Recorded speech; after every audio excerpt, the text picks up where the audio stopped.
जय हिंद मेरे प्यारे साथियों, स्वागत करता हूं आपके अपने YouTube चैनल जीके रिवीजन में। मैं एसपी चौधरी एक बार फिर आपके सामने हाजिर हुआ हूं रेलवे ग्रुप डी के प्रीवियस ईयर क्वेश्चन पेपर के साथ। जैसा कि आप सभी को पता है, हमने 60 पेपर है वो कंप्लीट कर लिए हैं। अगर वो पीछे वाली क्लास से आपने नहीं देखी है तो इस क्लास के आई बटन या फिर डिस्क्रिप्शन बॉक्स में उसका लिंक मिल जाएगा, वहां से जाकर के आप पीछे वाली क्लासें देख सकते हैं, या फिर आप प्ले लिस्ट में जाओगे तो कंटिन्यू सभी क्लासें आपको देखने को मिलेगी।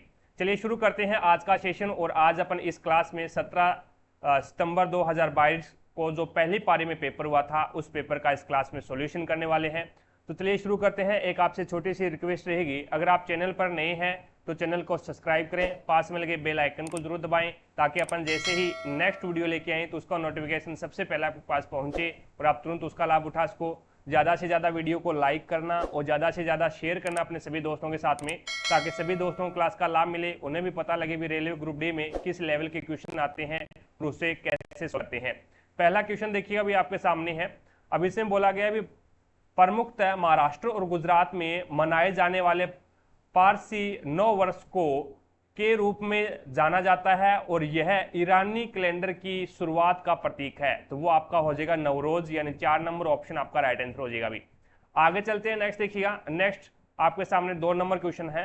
अब 2 नंबर क्वेश्चन में बोला गया निम्न में से भारतीय संविधान का कौन सा आर्टिकल है जो कार्यपालिका और न्यायपालिका के पृथककरण से संबंधित है, यानी दोनों को अलग करता है, कार्यपालिका और न्यायपालिका दोनों को पृथककरण से संबंधित है। तो वो आपका राइट आंसर हो जाएगा आर्टिकल 50। 1 नंबर ऑप्शन है वो आपका यहाँ पे राइट आंसर होगा। अगला 3 नंबर क्वेश्चन देखो भी आपके सामने है। अब 3 नंबर क्वेश्चन में आपको बोला गया है वर्तमान में एक आदमी की आयु 50 वर्ष है और उसकी बेटी की आयु है वो 22 वर्ष है। अब कितने वर्ष बाद उस आदमी की आयु उस बेटी की आयु की बेटी की आयु की दोगुनी हो जाएगी। अब देखो भी 50 वर्ष उस व्यक्ति की आयु है, तो मैंने मान लिया भी 50 प्लस में x करेंगे, कोई दिक्कत नहीं है, भी x वर्ष बाद में हो जाएगी। और ये वैसे अनुपात समानुपात का क्वेश्चन बन जाएगा यहाँ पे। अब बेटी की आयु है वो 22 वर्ष है वर्तमान में, और प्लस में इसको भी x करना पड़ेगा। अब ये क्या बोलता है, उस आदमी की आयु है वो बेटी की आयु की दुगुनी हो जाएगी। अब दुगुनी हो जाएगी तो बराबर 2:1 के रूप में होगा। भी दुगुनी हो जाएगी, भी आदमी की दुगुनी होगी तो आदमी की सीध के अंदर है, आदमी के सामने आदमी वाली रेशियो रख देंगे और बेटी के सामने वाला रेशियो है वो बेटी के सामने रख देंगे, कोई दिक्कत नहीं है। अब इसका वज्र गुना करवा दो, वज्र गुना करवाओगे तो यहाँ पे ये हो जाएगा 22 दूए 44, यानी 44 प्लस में 2x और बराबर में ये आपके पास में 50 प्लस में x आ जाएगा। अब यहाँ पे ये x है वो इधर चला जाएगा तो यहाँ पे बचेगा x, और ये 44 है वो इधर आ जाएगा तो बराबर में आपके पास में बचेगा 6। तो x का मान कितना आ जाएगा, 6 आ जाएगा। तो 6 वर्ष बाद के अंदर है वो उस आदमी की आयु है वो अपनी बेटी की आयु की दोगुनी हो जाएगा। आगे देखो भी नेक्स्ट आपके सामने है 20 number question, sorry 4 number question.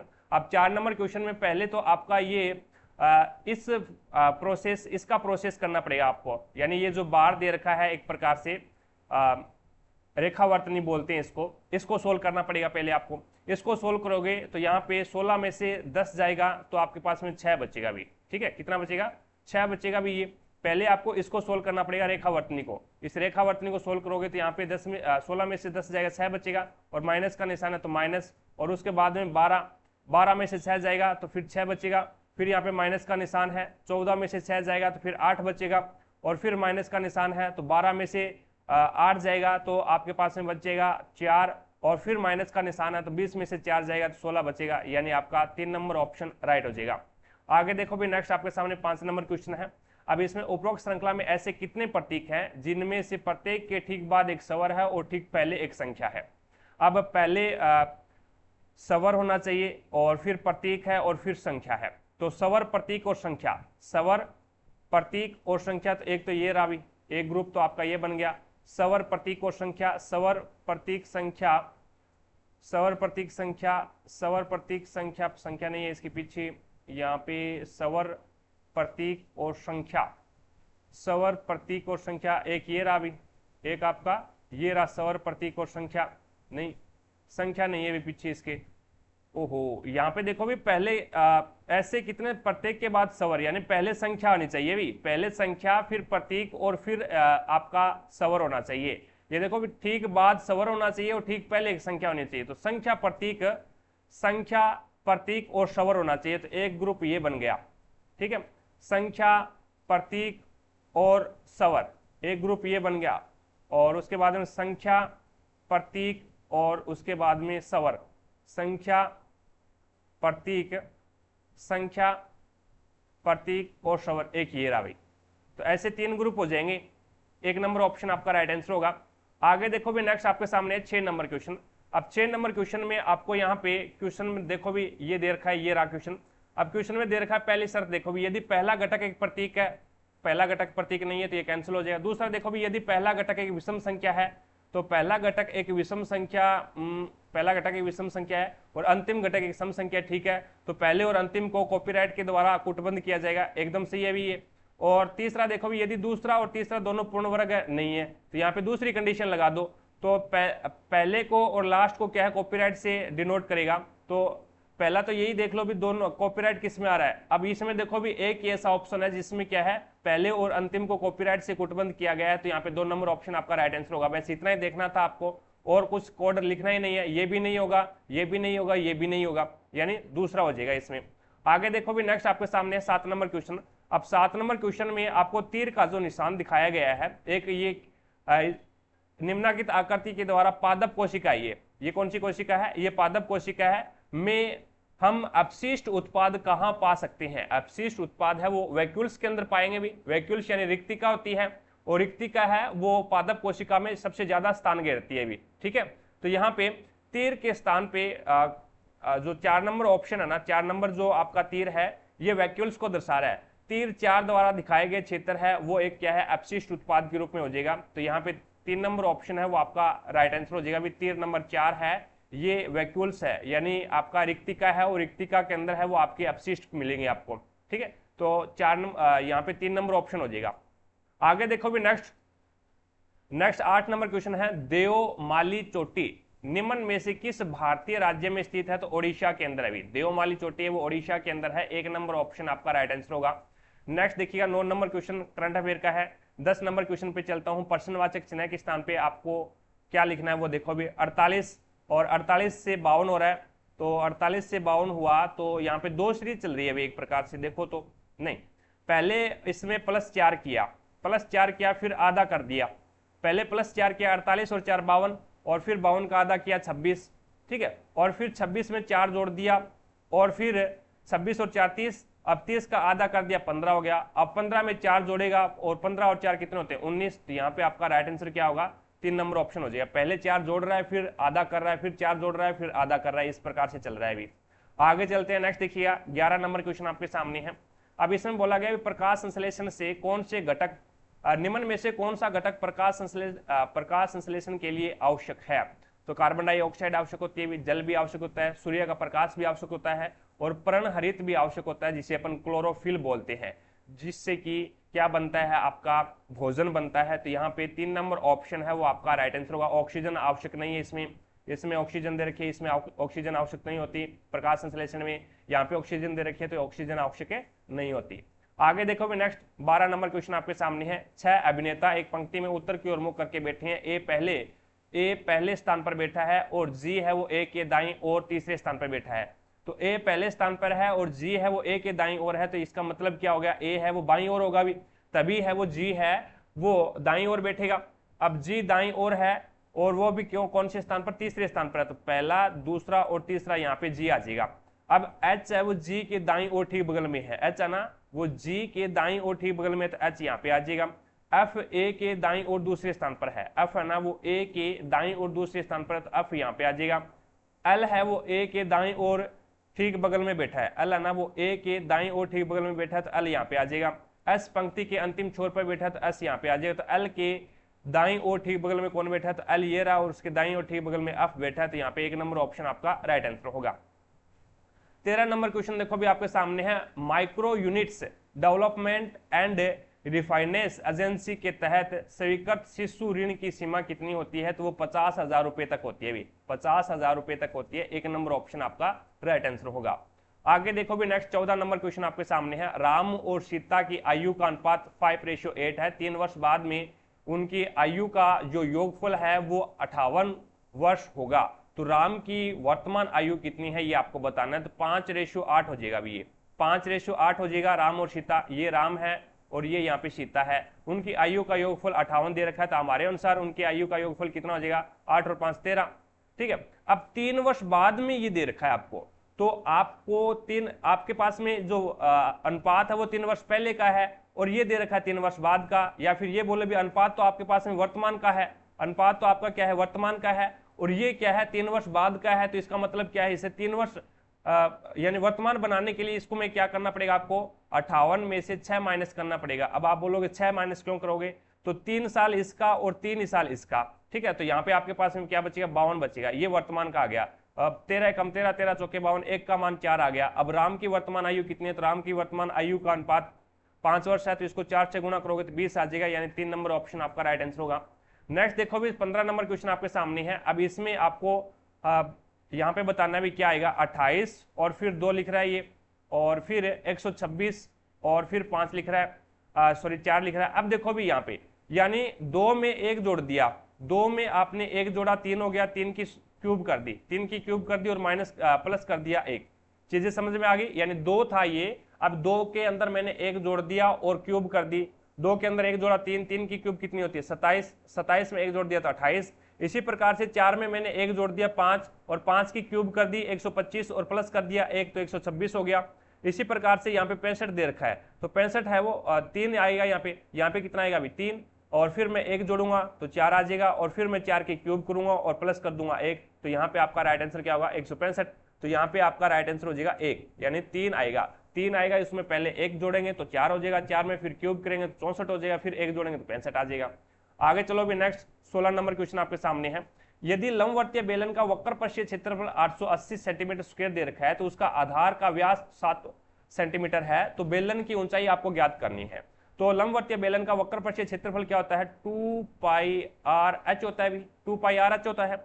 अब 2 पाई आर एच बराबर 880 रख दो। अब एक आपको क्या करना है, h का मान ज्ञात करना है, तो h बराबर क्या हो जाएगा, h बराबर हो जाएगा 880 अपोन में 22 और इंटू 7, और यहाँ पे क्या आ जाएगा आपके पास में 2 आ जाएगा भी, क्योंकि जो गुणा में है वो तो भाग में चला जाएगा, जो भाग में होगा वो गुणा में चला जाएगा। और उसके बाद में व्यास आपको कितना दे रखा है, व्यास आपके सामने यहाँ पे 7 दे रखा है, 7 दे रखा है, तो ये कितना हो जाएगा भाई 7/2 होगा, यानी त्रिज्या हो जाएगी, तो 7 और ये 2 है वो ऊपर चला जाएगा, और इसी प्रकार से ठीक है, यानी आर स्क्वायर नहीं है, आर ही है, तो यहाँ पे 7/2 और ये 2 नीचे आएगा, नीचे आएगा वो क्या है ऊपर चला जाएगा, यहाँ पे तो ऊपर आ गया अभी। अब 2 से 2 कैंसिल, 7 से 7 कैंसिल, 22 से कम 22, 22 चौके 88, तो यहाँ पे 40 सेंटीमीटर आपका क्या आ जाएगा, इसकी ऊंचाई आ जाएगी। आगे देखो भी नेक्स्ट 17 नंबर क्वेश्चन आपके सामने है। अब इसमें बोला गया भी राजस्थान में 18वीं शताब्दी लगभग 1700 ईस्वी के आसपास, यानी ये 1730 में हुआ था भी ये, ठीक है। अमरता देवी बिश्नोई समुदाय का एक ऐतिहासिक योगदान रहा है 1730 के अंदर। वो उन्होंने अपने क्षेत्र में उगने वाले पेड़ों की कटाई को रोकने के लिए अपने प्राणों की आहुति दी थी अमरता देवी ने। यहाँ पे 1 नंबर ऑप्शन है वो आपका राइट आंसर होगा। उस समय वहां का राजा था वो अभय सिंह था भी, ठीक है। उसने 1730 के अंदर है वो ये कांड करवाया था। खिजरली आंदोलन इस प्रकार से हुआ था भाई इसमें। आगे चलते हैं, नेक्स्ट देखिएगा 18 नंबर क्वेश्चन आपके सामने है। अब 18 नंबर क्वेश्चन में उपरोक्त श्रृंखला में ऐसे कितने अक्षर हैं जिनके ठीक पहले एक अक्षर है और ठीक बाद एक संख्या है। तो यहाँ पे अक्षर आएगा, पहले एक अक्षर आएगा, फिर अक्षर आएगा और फिर क्या आएगी, संख्या आएगी। अक्षर अक्षर संख्या, अक्षर अक्षर संख्या, तो यहाँ पे एक तो ये ग्रुप बन जाएगा।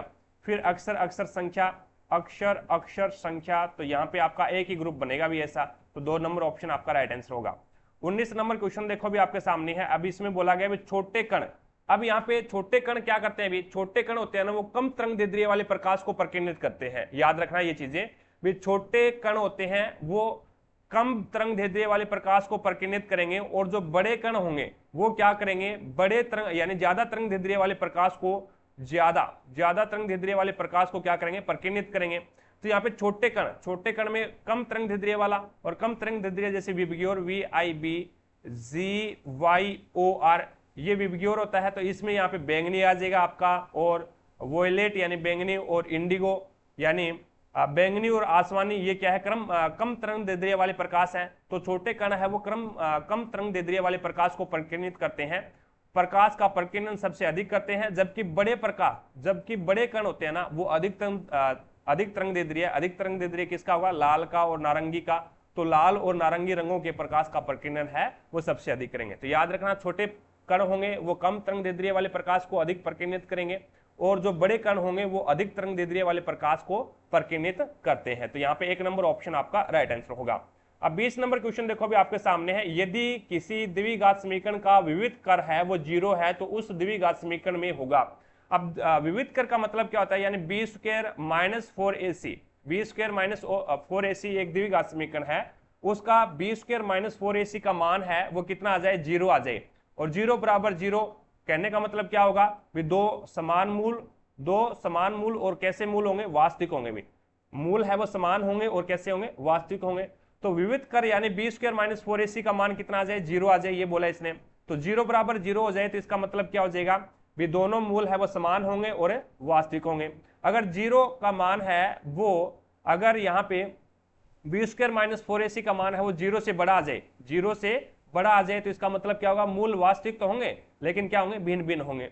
और दूसरी कंडीशन ये होती है बी स्क्वायर माइनस 4ac का मान है वो 0 से छोटा आ जाए, 0 से छोटा आ जाए तो इसका मतलब क्या होगा, मूल काल्पनिक होंगे। मूल कैसे होंगे, काल्पनिक होंगे। अगला देखो भी नेक्स्ट आपके सामने है 21 नंबर क्वेश्चन। अब इसमें बोला गया है भी निम्नलिखित में से कौन सा कथन गलत है ये आपको बताना है। तो मेथेनोइक अम्ल बिच्छुओं का बिच्छुआ यानी बिच्छबुंटी बोलते हैं जिसको, मेथेनोइक अम्ल बिच्छुआ पौधे की पत्तियों द्वारा स्रावित होता है, बिल्कुल सही बात है। अभी सिरके के अंदर है वो एसिटिक अम्ल पाया जाता है, बिल्कुल सही बात है, कोई दिक्कत नहीं है। दांतों की सड़न तब शुरू होती है जब मुख का पीएच मान है वो 5.5 से कम होता है, बिल्कुल सही बात है। अब डी देखो भी, मुख में मौजूद जीवाणु मुख में पचे हुए भोज्य कणों का विघटन करके क्षार उत्पन्न करते हैं, क्षार उत्पन्न नहीं करते भी अम्ल उत्पन्न करते हैं, तभी हमारे मुख के अंदर है वो सड़न उत्पन्न होती है। तो यहाँ पे अम्ल उत्पन्न करते हैं, क्षार उत्पन्न नहीं करते, तो यहाँ पे डी है वो गलत हो जाएगा। तो आपका 2 नंबर ऑप्शन यहाँ पे राइट आंसर होगा। 22 नंबर क्वेश्चन देखो भी आपके सामने है। अब इसको किस प्रकार से सोल्व करते हैं, देखो भी 9 की पावर है वो आपको 3.5 दे रखी है, ठीक है, और रेशियो 3 की पावर है वो आपको 5 दे रखी है। अब इस 3 को इस 9.5 ये जो इसको सोल्व करता हूं मैं, पहले पॉइंट हटाओ, नीचे लगा दो 10, 5 से काट दो, 5 7 35 और 5 2 10, ठीक है, अभी 7/2 आ गया। अब इसको 7/2 लिख सकता हूं मैं, कोई दिक्कत नहीं है, यानी 9 की पावर है वो 7/2 है।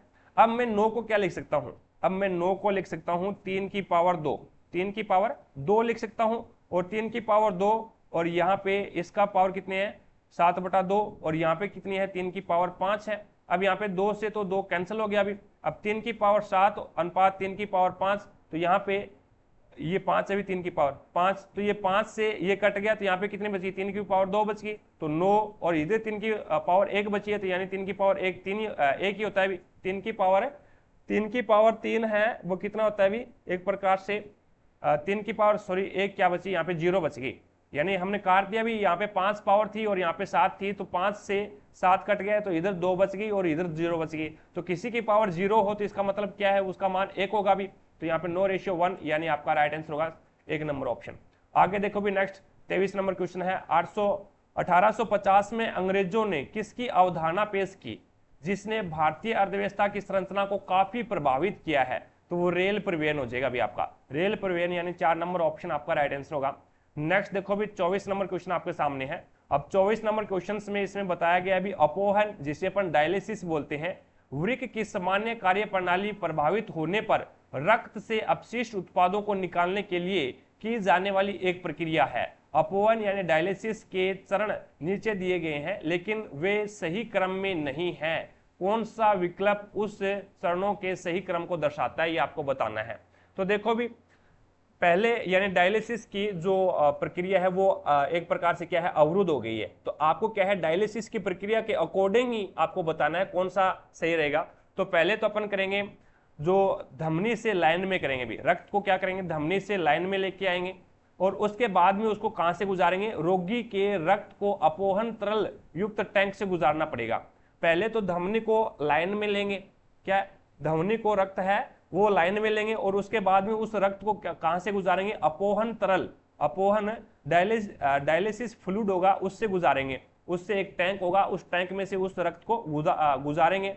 देन उसके बाद में क्या करेंगे, अपोहन तरल का प्रसार दाब, अपोहन तरल का जो प्रासरण दाब है वो अपस्फीति यानी अपशिष्ट को छोड़ देगा, अपशिष्ट को वहां पे छोड़ देगा उस टैंक में, और रक्त के समान हो जाएगा। और जैसे ही रक्त के समान हो जाएगा उससे अशुद्धियां दूर हो जाएगी, तो वहां से फिर क्या कर देंगे, लाइन से वापस सीरा में कर देंगे।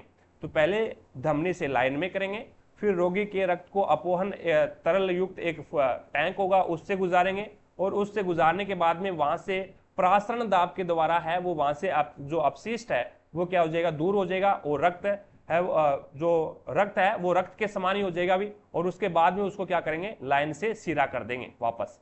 आगे देखो भी नेक्स्ट आपके सामने है 25 नंबर क्वेश्चन। 25 नंबर क्वेश्चन में M13 पे आता है 13 और 4 17, 17 और यहाँ पे कितना जोड़ दिया भी इसने, 13 और 4 17 होते हैं, और 21 किया है 17 और 6 17 और यहाँ पे इसने कर दिया 4 ही जोड़ा भी, 17 4 21, और 21 और 4 25, और 25 और 4 यहाँ पे आपका हो जाएगा 3, यानी सी आ जाएगा। आगे देखो प्रत्येक के अंदर 4 4 जोड़ रहा है अभी। S 19 पे आता है 19 और 4 23, 23 में 4 जोड़ा 27 1 आ गया, और 1 के अंदर 4 जोड़ा 5 आ गया, और 5 के अंदर 4 जोड़ा तो 9 आ जाएगा, आई आ जाएगा।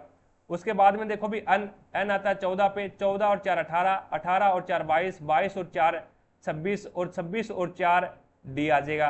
तो CID बनेगा, और CID ऑप्शन ही एक है आपके सामने, तो यहाँ पे आपको 27 का तो देखना ही नहीं है, CID ऑप्शन ही एक है, तो 2 नंबर ऑप्शन आपका राइट आंसर होगा। और वैसे देखो तो 15 और 3 18, 18 और 3 21, 21 और 3 24, 24 और 3 आपके सामने 27 हो जाएगा। आगे देखो भी नेक्स्ट आपके सामने है अगला क्वेश्चन, 26 नंबर क्वेश्चन है, निम्नलिखित में से कौन सा भारत सरकार का संवैधानिक निकाय नहीं है, तो वो आपका हो जाएगा नीति आयोग। नीति आयोग है वो भारत का संवैधानिक निकाय नहीं है। बाकी आपका संघ लोक सेवा आयोग है, और निर्वाचन आयोग है, और नियंत्रण एवं महालेखा परीक्षक है, ये क्या होते हैं, संवैधानिक निकाय होते हैं भारत के। लेकिन नीति आयोग है वो भारत का संवैधानिक निकाय नहीं है, ये एक योजना आयोग है भी। ठीक है, आगे देखो भी नेक्स्ट 27 नंबर क्वेश्चन आपके सामने है। स्टेटमेंट आपको दे रखा है, भारत का लैंगिक समानता के बारे में लोगों को जागरूक करने के लिए अभी भी ऐसे कार्यक्रमों की आवश्यकता है। इन भारत को लैंगिक समानता के बारे में लोगों को जागरूक करने के लिए अभी भी ऐसे कार्यक्रमों की आवश्यकता है। तर्क क्या है, तो तर्क है भी लोग अभी भी मानते हैं कि लड़के लड़कियों से बेहतर है। वेरी गुड भी, एकदम सही है, अभी भी मानते हैं भी, तभी तो स्टेटमेंट दिया है भी भारत को लैंगिक समानता के बारे में लोगों को जागरूक करने के लिए अभी भी ऐसे कार्यक्रमों की आवश्यकता है। और तर्क भी ये बोल रहा है भी लोग अब भी मानते हैं भी लड़के हैं वो लड़कियों से बेहतर है, तो तभी तो इसने तर्क दिया है, और तभी यहाँ पे बोला गया भी जागरूक करने की आवश्यकता है, तो पहला सही है। हमारे समाज में लैंगिक भेदभाव समाप्त हो गया है, तो ये गलत है, अभी लैंगिक भेदभाव है वो अभी समाप्त नहीं हुआ है, तभी ये बोल रहा है भी लोगों को जागरूक करने की आवश्यकता है। अगर लैंगिक भेदभाव समाप्त होता तो यहाँ पे स्टेटमेंट ये नहीं दिया गया तो अभी लोगों को जागरूक करने की आवश्यकता है, तो ये गलत हो जाएगा। दूसरा पहला सही है भी इसमें। तो अगला क्वेश्चन देखो भी नेक्स्ट 28 नंबर क्वेश्चन आपके सामने है। अब आपको x का मान ज्ञात करना है। अब अंदर अंदर वाले का गुणा करवा दो, बार बार वाले का गुणा करवा दो और बराबर कर दो, तो 5x बराबर में 12 इंटू 9, और 12 ने में 108 होते हैं भी, तो यहाँ पे 108 के अंदर 5 का भाग दे दो, तो 5 2 10 बच गया, उतार लिया 8, तो 5 एकम 8, 5 एकम 5 बच गया 3, और 5 6 का 30, तो यहाँ पे 21.6 आ जाएगा। एक नंबर ऑप्शन आपका राइट आंसर होगा। नेक्स्ट देखो अभी 29 नंबर क्वेश्चन आपके सामने है। एक थोक व्यापारी को तेल के एक टिन को, एक थोक व्यापारी है उसको तेल के एक टिन को 540 में बेचने पर 10% की हानि होती है। अब यदि वह समान क्रय मूल्य वाले तेल के एक अन्य टिन को 696 रुपए में बेचने का फैसला करता है, तो दूसरे टिन की बिक्री में उसका प्रतिशत लाभ आपको बताना है किसके बराबर होगा। अब देखो भी इसका क्रय मूल्य ज्ञात कर लो, फ्रैक्शन में चेंज करोगे तो 1/10 आएगा, 1/10 आएगा, तो यहाँ पे आपका हो जाएगा 10 बराबर कितना हो जाएगा 540 हो जाएगा, तो 1 बराबर आपके पास में कितना हो जाएगा 54, 1 का मान 54 हो जाएगा। नहीं, ऐसे नहीं होगा, यहाँ पे बेचा जा रहा है, बेचा जा रहा है, तो इसका मतलब 10 आपका क्या है, यहाँ पे सीपी है यानी क्रय मूल्य है। 1 की हानि हो गई तो यहाँ पे आपका विक्रय मूल्य कितना आ गया 9 रुपये आ गया। हमारे अनुसार विक्रय मूल्य 9 है, लेकिन वो बेच रहा है 540 में, तो 1 बराबर कितना आ जाएगा 60 आ जाएगा। 1 बराबर 60 आ जाएगा, 10 का मान ज्ञात करना है, तो यहाँ पे कितना आ जाएगा अभी 600 रुपये उसका क्या आ जाएगा क्रय मूल्य सीपी आ जाएगा आपके पास। कॉस्ट प्राइस है वो 600 रुपये आ गया। अब यदि वह समान क्रय मूल्य वाले तेल के एक अन्य टिन को 696 रुपए में बेच रहा है, 600 रुपए उसका क्रय मूल्य है, 696 में बेच रहा है, तो इसका मतलब क्या है, 96 रुपए का लाभ हो रहा है। अभी कितने पे हो रहा है, 600 पे हो रहा है, इंटू 100, तो यहाँ पे 0 से 0 कैंसिल, 16 6 96, तो यहाँ पे 16% आपका क्या हो जाएगा, लाभ हो जाएगा। 3 नंबर ऑप्शन आपका राइट आंसर होगा। आगे देखो भी नेक्स्ट 30 नंबर क्वेश्चन आपके सामने है, बहुलक ज्ञात करना है, ऑप्शन के हिसाब से करो।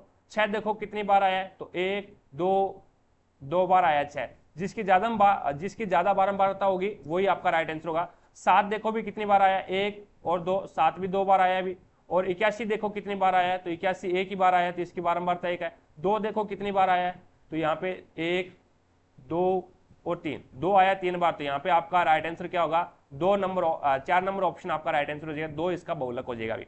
31 नंबर क्वेश्चन देखो भी आपके सामने है। 31 नंबर क्वेश्चन में अजय अपने कार्यालय से ड्राइव करना शुरू करता है, ठीक है। पूर्व की ओर 3 किलोमीटर चलता है, ये लो पूर्व की ओर 3 किलोमीटर चला दिया, और फिर वह दाईं ओर मुड़ता है और 4 किलोमीटर ड्राइव करता है। दाईं ओर मुड़ेगा तो ये लो 4 किलोमीटर ड्राइव किया, उसके बाद में फिर वह क्या है, बाईं ओर मुड़ता है और 5 किलोमीटर ड्राइव करता है, तो ये लो बाईं ओर मोड़ दिया और 5 किलोमीटर ड्राइव कर दिया। उसके बाद में इसने क्या बोला है, उसके बाद वह बाईं ओर मुड़ता है और 3 किलोमीटर ड्राइव करता है, तो ये लो बाईं ओर मोड़ दिया और 3 किलोमीटर ड्राइव कर दिया, और एक दुकान पर रुक जाता है। उस दुकान से यानी यहां से अपने कार्यालय तक पहुंचने के लिए उसे अब किस दिशा में ड्राइव करना पड़ेगा, तो ये देखो भी यहां से चले गए तो ये 1 किलोमीटर नीचे है, तो इसका मतलब क्या है, इस प्रकार से तिरछा चलना पड़ेगा उसको। तो यहाँ पे ये ऊपर वाला उत्तर है और ये डायरेक्ट है वो पश्चिम है, तो यहाँ पे उत्तर पश्चिम में चलना पड़ेगा उसको। 1 नंबर ऑप्शन आपका राइट आंसर होगा। 32 नंबर क्वेश्चन देखो भी, किसी आर्मेचर की भुजाओं पर कार्यरत बल का परिणाम अधिकतम होता है जब भुजाओं की लंबाई एक दूसरे के रेसिप्रोकल होती है। एक दूसरे के रेसिप्रोकल तो नहीं बोल सकते, एक दूसरे के लंबवत बोल सकते हैं, ठीक है।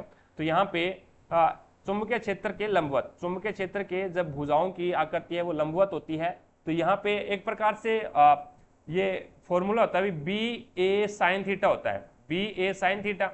अब आपको पता है बी ए साइन थीटा होता है, यानी 1/2 बी ए साइन थीटा होता है।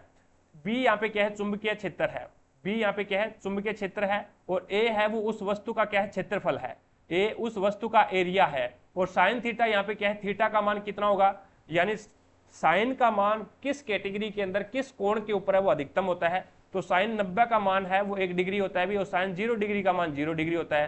तो यहाँ पे अधिकतम परिणाम पूछा है जब, तो आपको क्या करना पड़ेगा, 90 डिग्री लेना पड़ेगा, और कम न्यूनतम परिणाम पूछे तो आपको 0 डिग्री लेना पड़ेगा। तो यहाँ पे चुंबकीय क्षेत्र के लंबवत होना चाहिए, तो 90 डिग्री का मतलब क्या होता है, लंबवत। तो यहाँ पे 2 नंबर ऑप्शन आपका राइट आंसर होगा। नेक्स्ट देखो भी 33 नंबर क्वेश्चन आपके सामने है। अब यहाँ पे 2 और फिर क्या करना है, माइनस को क्या लिखेगा, ये भाग लिखेगा 4, और गुणा को क्या लिखेगा, प्लस लिखेगा 25, और प्लस को क्या लिखेगा -13, और भाग को क्या लिखेगा, भाग को लिखेगा ये गुणा 2 और बराबर ये। अब देखो भी यहां से करेंगे तो ये हो जाएगा 1/2, कितना हो जाएगा भी 1/2 हो जाएगा, और 1/2 होने के बाद में प्लस में 25 है, और माइनस का ये 13 2 26 हो गए। अब देखो भी यहाँ से 2 एल्शियम ले लो, 2 एल्शियम लोगे तो 1 प्लस में 25 2 50, और माइनस में 26 2 52। अब यहाँ पे देखो भी प्लस का 51 है और माइनस का 52 है, तो यहाँ पे माइनस का 1 बचेगा, और -1 के अंदर आप भाग दोगे 2 का, तो ये 0.50 आ जाएगा, वो भी किसका, माइनस का। तो 0.50 ही आएगा भाई, 0.50 मान लो या फिर 0.5 मान लो, एक ही बात अभी। तो यहाँ पे आपका राइट आंसर क्या होगा, माइनस का 0.5 आएगा, माइनस का आएगा भी, प्लस का नहीं आएगा। आगे देखो भी नेक्स्ट आपके सामने है 34 नंबर क्वेश्चन। आप 34 नंबर क्वेश्चन में 17 2 34 प्लस आप कर दो 4 38, 23 2 46 प्लस कर दो 4 50, और 12 चौके 48 और प्लस कर 12 कर रहा है ना, 12 2 24 और प्लस कर दो 4 तो 28 आ जाएगा। तो यहाँ पे आपका राइट आंसर क्या होगा, 3 नंबर ऑप्शन हो जाएगा भाई, 2 से गुणा करके 4 प्लस कर रहा है भी, ठीक है। आगे देखो भी नेक्स्ट 35 नंबर क्वेश्चन आपके सामने है। उदासीनीकरण अभिक्रिया के प्रक्रम में प्राप्त उत्पाद क्या होता है, तो आपका लवण प्राप्त होगा, एक तो लवण प्राप्त होगा, और एक आपका H2O यानी जल प्राप्त होगा। तो एक तो लवण हो जाएगा और एक जल आपका यहाँ पे प्राप्त हो जाएगा उदासीनीकरण अभिक्रिया में। उदासीनीकरण अभिक्रिया कब होती है, अम्ल और क्षार की अभिक्रिया। अम्ल और क्षार की अभिक्रिया है वो एक क्या है, उदासीनीकरण अभिक्रिया है, जिसमें लवण बनता है और आपका क्या बनता है, H2O जल बनता है। आगे देखो भी नेक्स्ट आपके सामने 36 नंबर क्वेश्चन। अब इसमें यहाँ पे एक्स की स्क्वायर, यहाँ पे एक्स माइनस 1/x बराबर 5, तो यहाँ पे एक्स की 4 प्लस में 1/x की 4 बताना है। देखो भी, अब इसका पहले मैं वर्क कर देता हूँ दोनों ओर वर्क करूंगा तो एक्स की स्क्वायर प्लस में 1/x की स्क्वायर और प्लस में 2x और इंटू 1/x बराबर में 5 की स्क्वायर 25। अब ये बोलोगे सर ये कैसे आया, देखो भी दोनों ओर वर्क किया तो मैंने इसको a माना है और ये b हो गया, तो ये बन गया मेरे पास में a माइनस बी बन गया मेरे पास में। ठीक है, इसको मैंने a मान लिया, इसको b स्क्वायर किया, तो ये इस प्रकार से ओपन हो जाएगा, a की स्क्वायर प्लस में b की स्क्वायर और माइनस में 2ab, इस प्रकार से ओपन हो गया। अब यहाँ पे माइनस का निशान आएगा भाई, ठीक है, क्योंकि माइनस है ये यहाँ पे, तो माइनस का निशान आ गया। अब ये x से तो x ये कैंसिल हो जाएगा, 2 एकम 2, तो यहाँ पे आपके पास में x की स्क्वायर प्लस में 1/x की स्क्वायर का मान कितना आ जाएगा, ये यहाँ पे 2 प्लस का माइनस का दूसरी साइड में जाएगा तो ये प्लस का हो जाएगा, तो यहाँ पे कितना हो जाएगा 27 हो जाएगा। अब ये मान आ गया, आपको चाहिए क्या, x की 4 चाहिए। अब दोबारा से फिर वर्क कर दो, दोबारा से वर्क करोगे तो यहाँ पे क्या हो जाएगा, इसका वर्क कर दो, इसका वर्क करोगे फिर इसका वर्क करोगे, तो इसका वर्क करोगे तो ये तो x की 4 आ गया, x की 4 प्लस में 1/x की 4, और यहाँ पे अब क्या है प्लस का निशान, अभी बीच में प्लस का निशान आएगा प्लस, और ये आपके पास में आ जाएगा 2x की 2 प्लस नहीं आएगा, बीच में गुना आएगा भाई 2, और यहाँ पे 1/x की 2 आ जाएगा, और बराबर में 27 की स्क्वायर कितनी होती है भी, 27 की स्क्वायर 729 होती है, 729 रख दो। अब x की स्क्वायर से x की स्क्वायर कैंसिल हो जाएगा, और ये 2 क्या है यहाँ पे प्लस का है, बराबर से दूसरी साइड में जाएगा तो ये माइनस का हो जाएगा, तो ये आपके सामने x की 4 प्लस में 1/x की 4 और बराबर में ये 2 इधर जाएगा तो ये 727 बचेगा। तो आपका राइट आंसर क्या होगा, 727, 3 नंबर ऑप्शन आपका राइट आंसर होगा। आगे देखो भी नेक्स्ट 37 नंबर क्वेश्चन आपके सामने है। राजस्थान की कौन सी नदी सूख गई थी लेकिन एक गैर सरकारी संगठन एनजीओ तरुण भारत संघ की सहायता और ग्रामीणों के प्रयासों से पुनर्जीवित हो गई थी, तो वो है अरवरी नदी। कौन सी है, अरवरी नदी है, 3 नंबर ऑप्शन आपका राइट आंसर होगा। नेक्स्ट 38 नंबर क्वेश्चन देखो भी, तमिल को भारत की शास्त्रीय भाषा का दर्जा दिया गया 2004 में। बहुत बार क्वेश्चन आया हुआ है पेपर के अंदर, बहुत बार आया हुआ है भी। तमिल भाषा को भारत की शास्त्रीय भाषा का दर्जा है वो 2004 के अंदर दिया गया था। आगे देखो भी नेक्स्ट 39 नंबर क्वेश्चन आपके सामने है।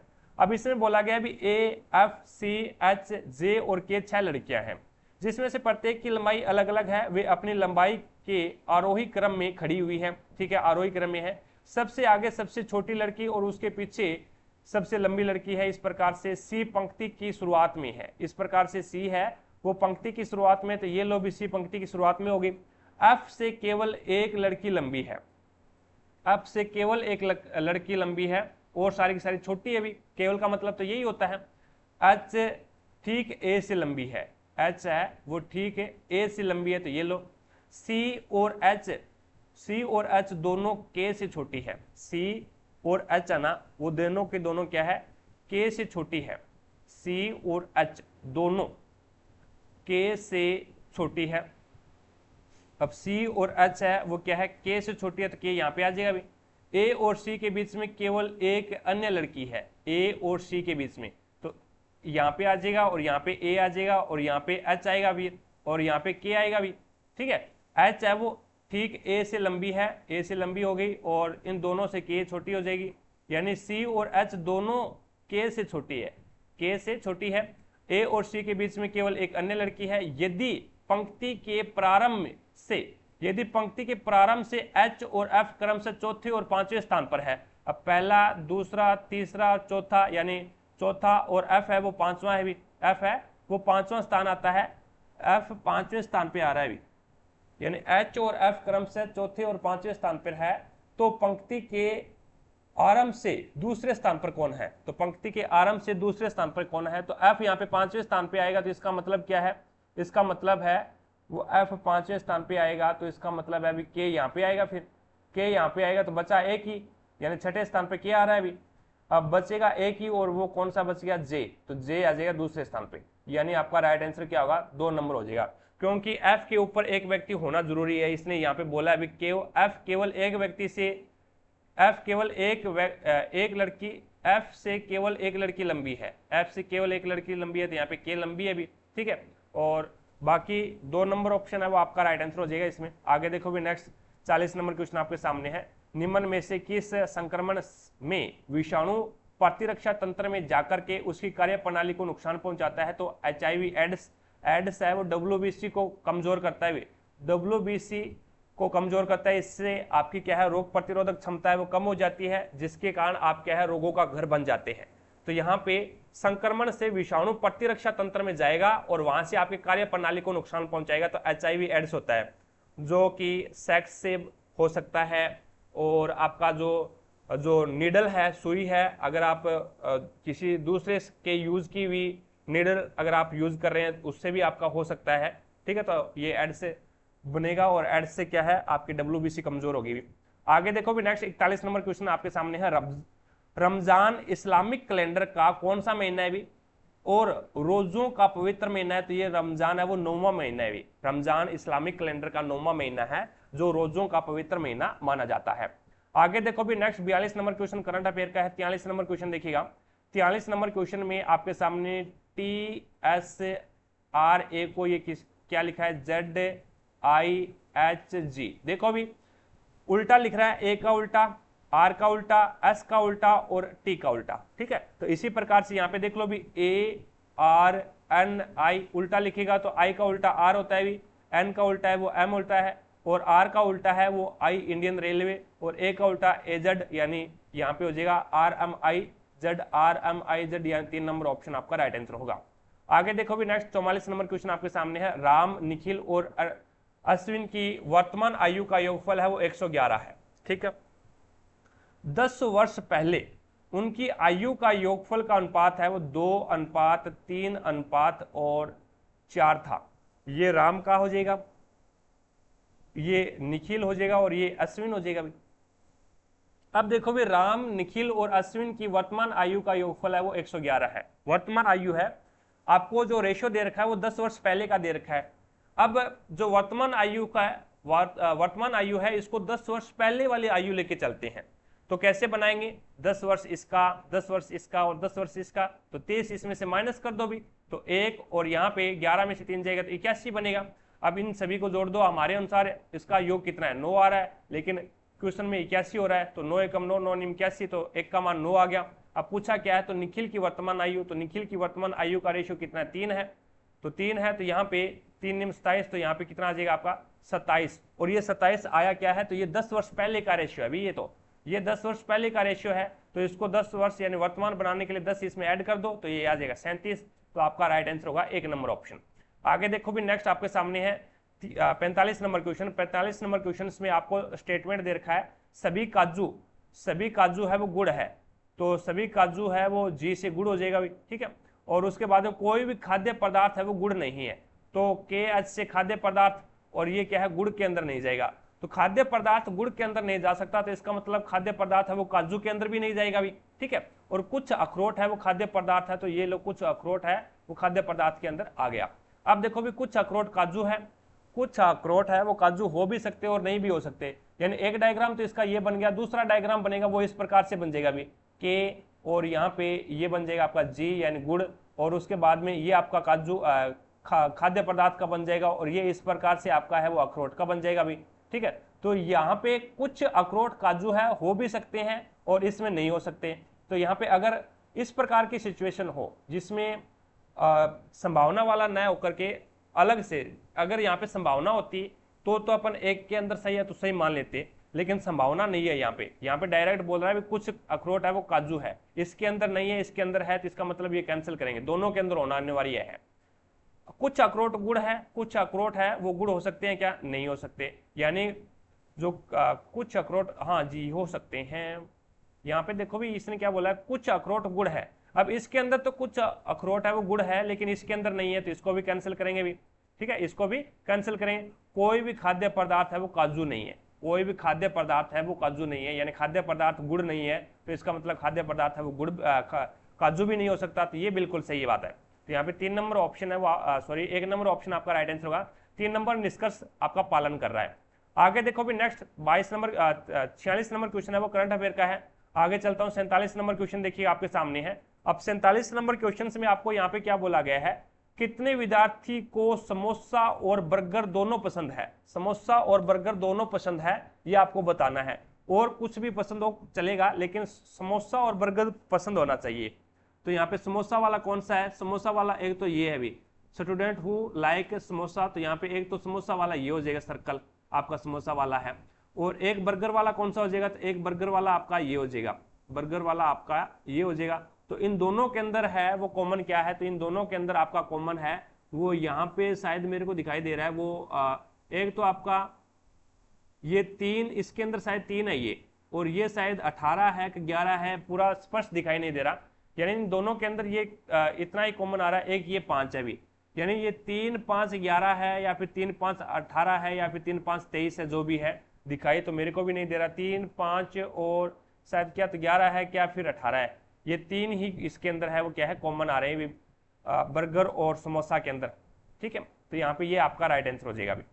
आगे चलते हैं, नेक्स्ट देखिएगा। नेक्स्ट 48 नंबर क्वेश्चन आपके सामने है। धातु की अभिक्रियाशीलता श्रेणी के अनुसार इनमें से कौन सी धातु सबसे कम क्रियाशील है? तो मैंने बहुत बार बताया, के ना कार मांगे, के ना कार मांगे, आलू जाने, फिर प्रभु है, फिर प्रभु है, क्यों होगी आगे औरत, एयू से औरत बन जाएगा भी, और पीटी से प्लेटिनम।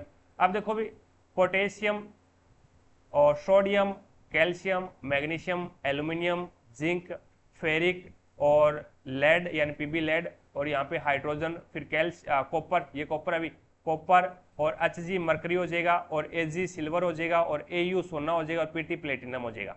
ठीक है, तो यहाँ पे देख लो भी, शीशा यहाँ पे आ रहा है, शीशा ये रहा शीशा, और शीशे से सभी क्या है जस्ता है, वो भी जिंक जस्ता हो गया, लोहा आयरन हो गया, ठीक है, मैग्नीशियम ये ऊपर आ गया भी। तो इसमें शीशा है वो क्या है, इन सभी में सबसे कम अभिक्रियाशील धातु है। 2 नंबर ऑप्शन आपका राइट आंसर होगा।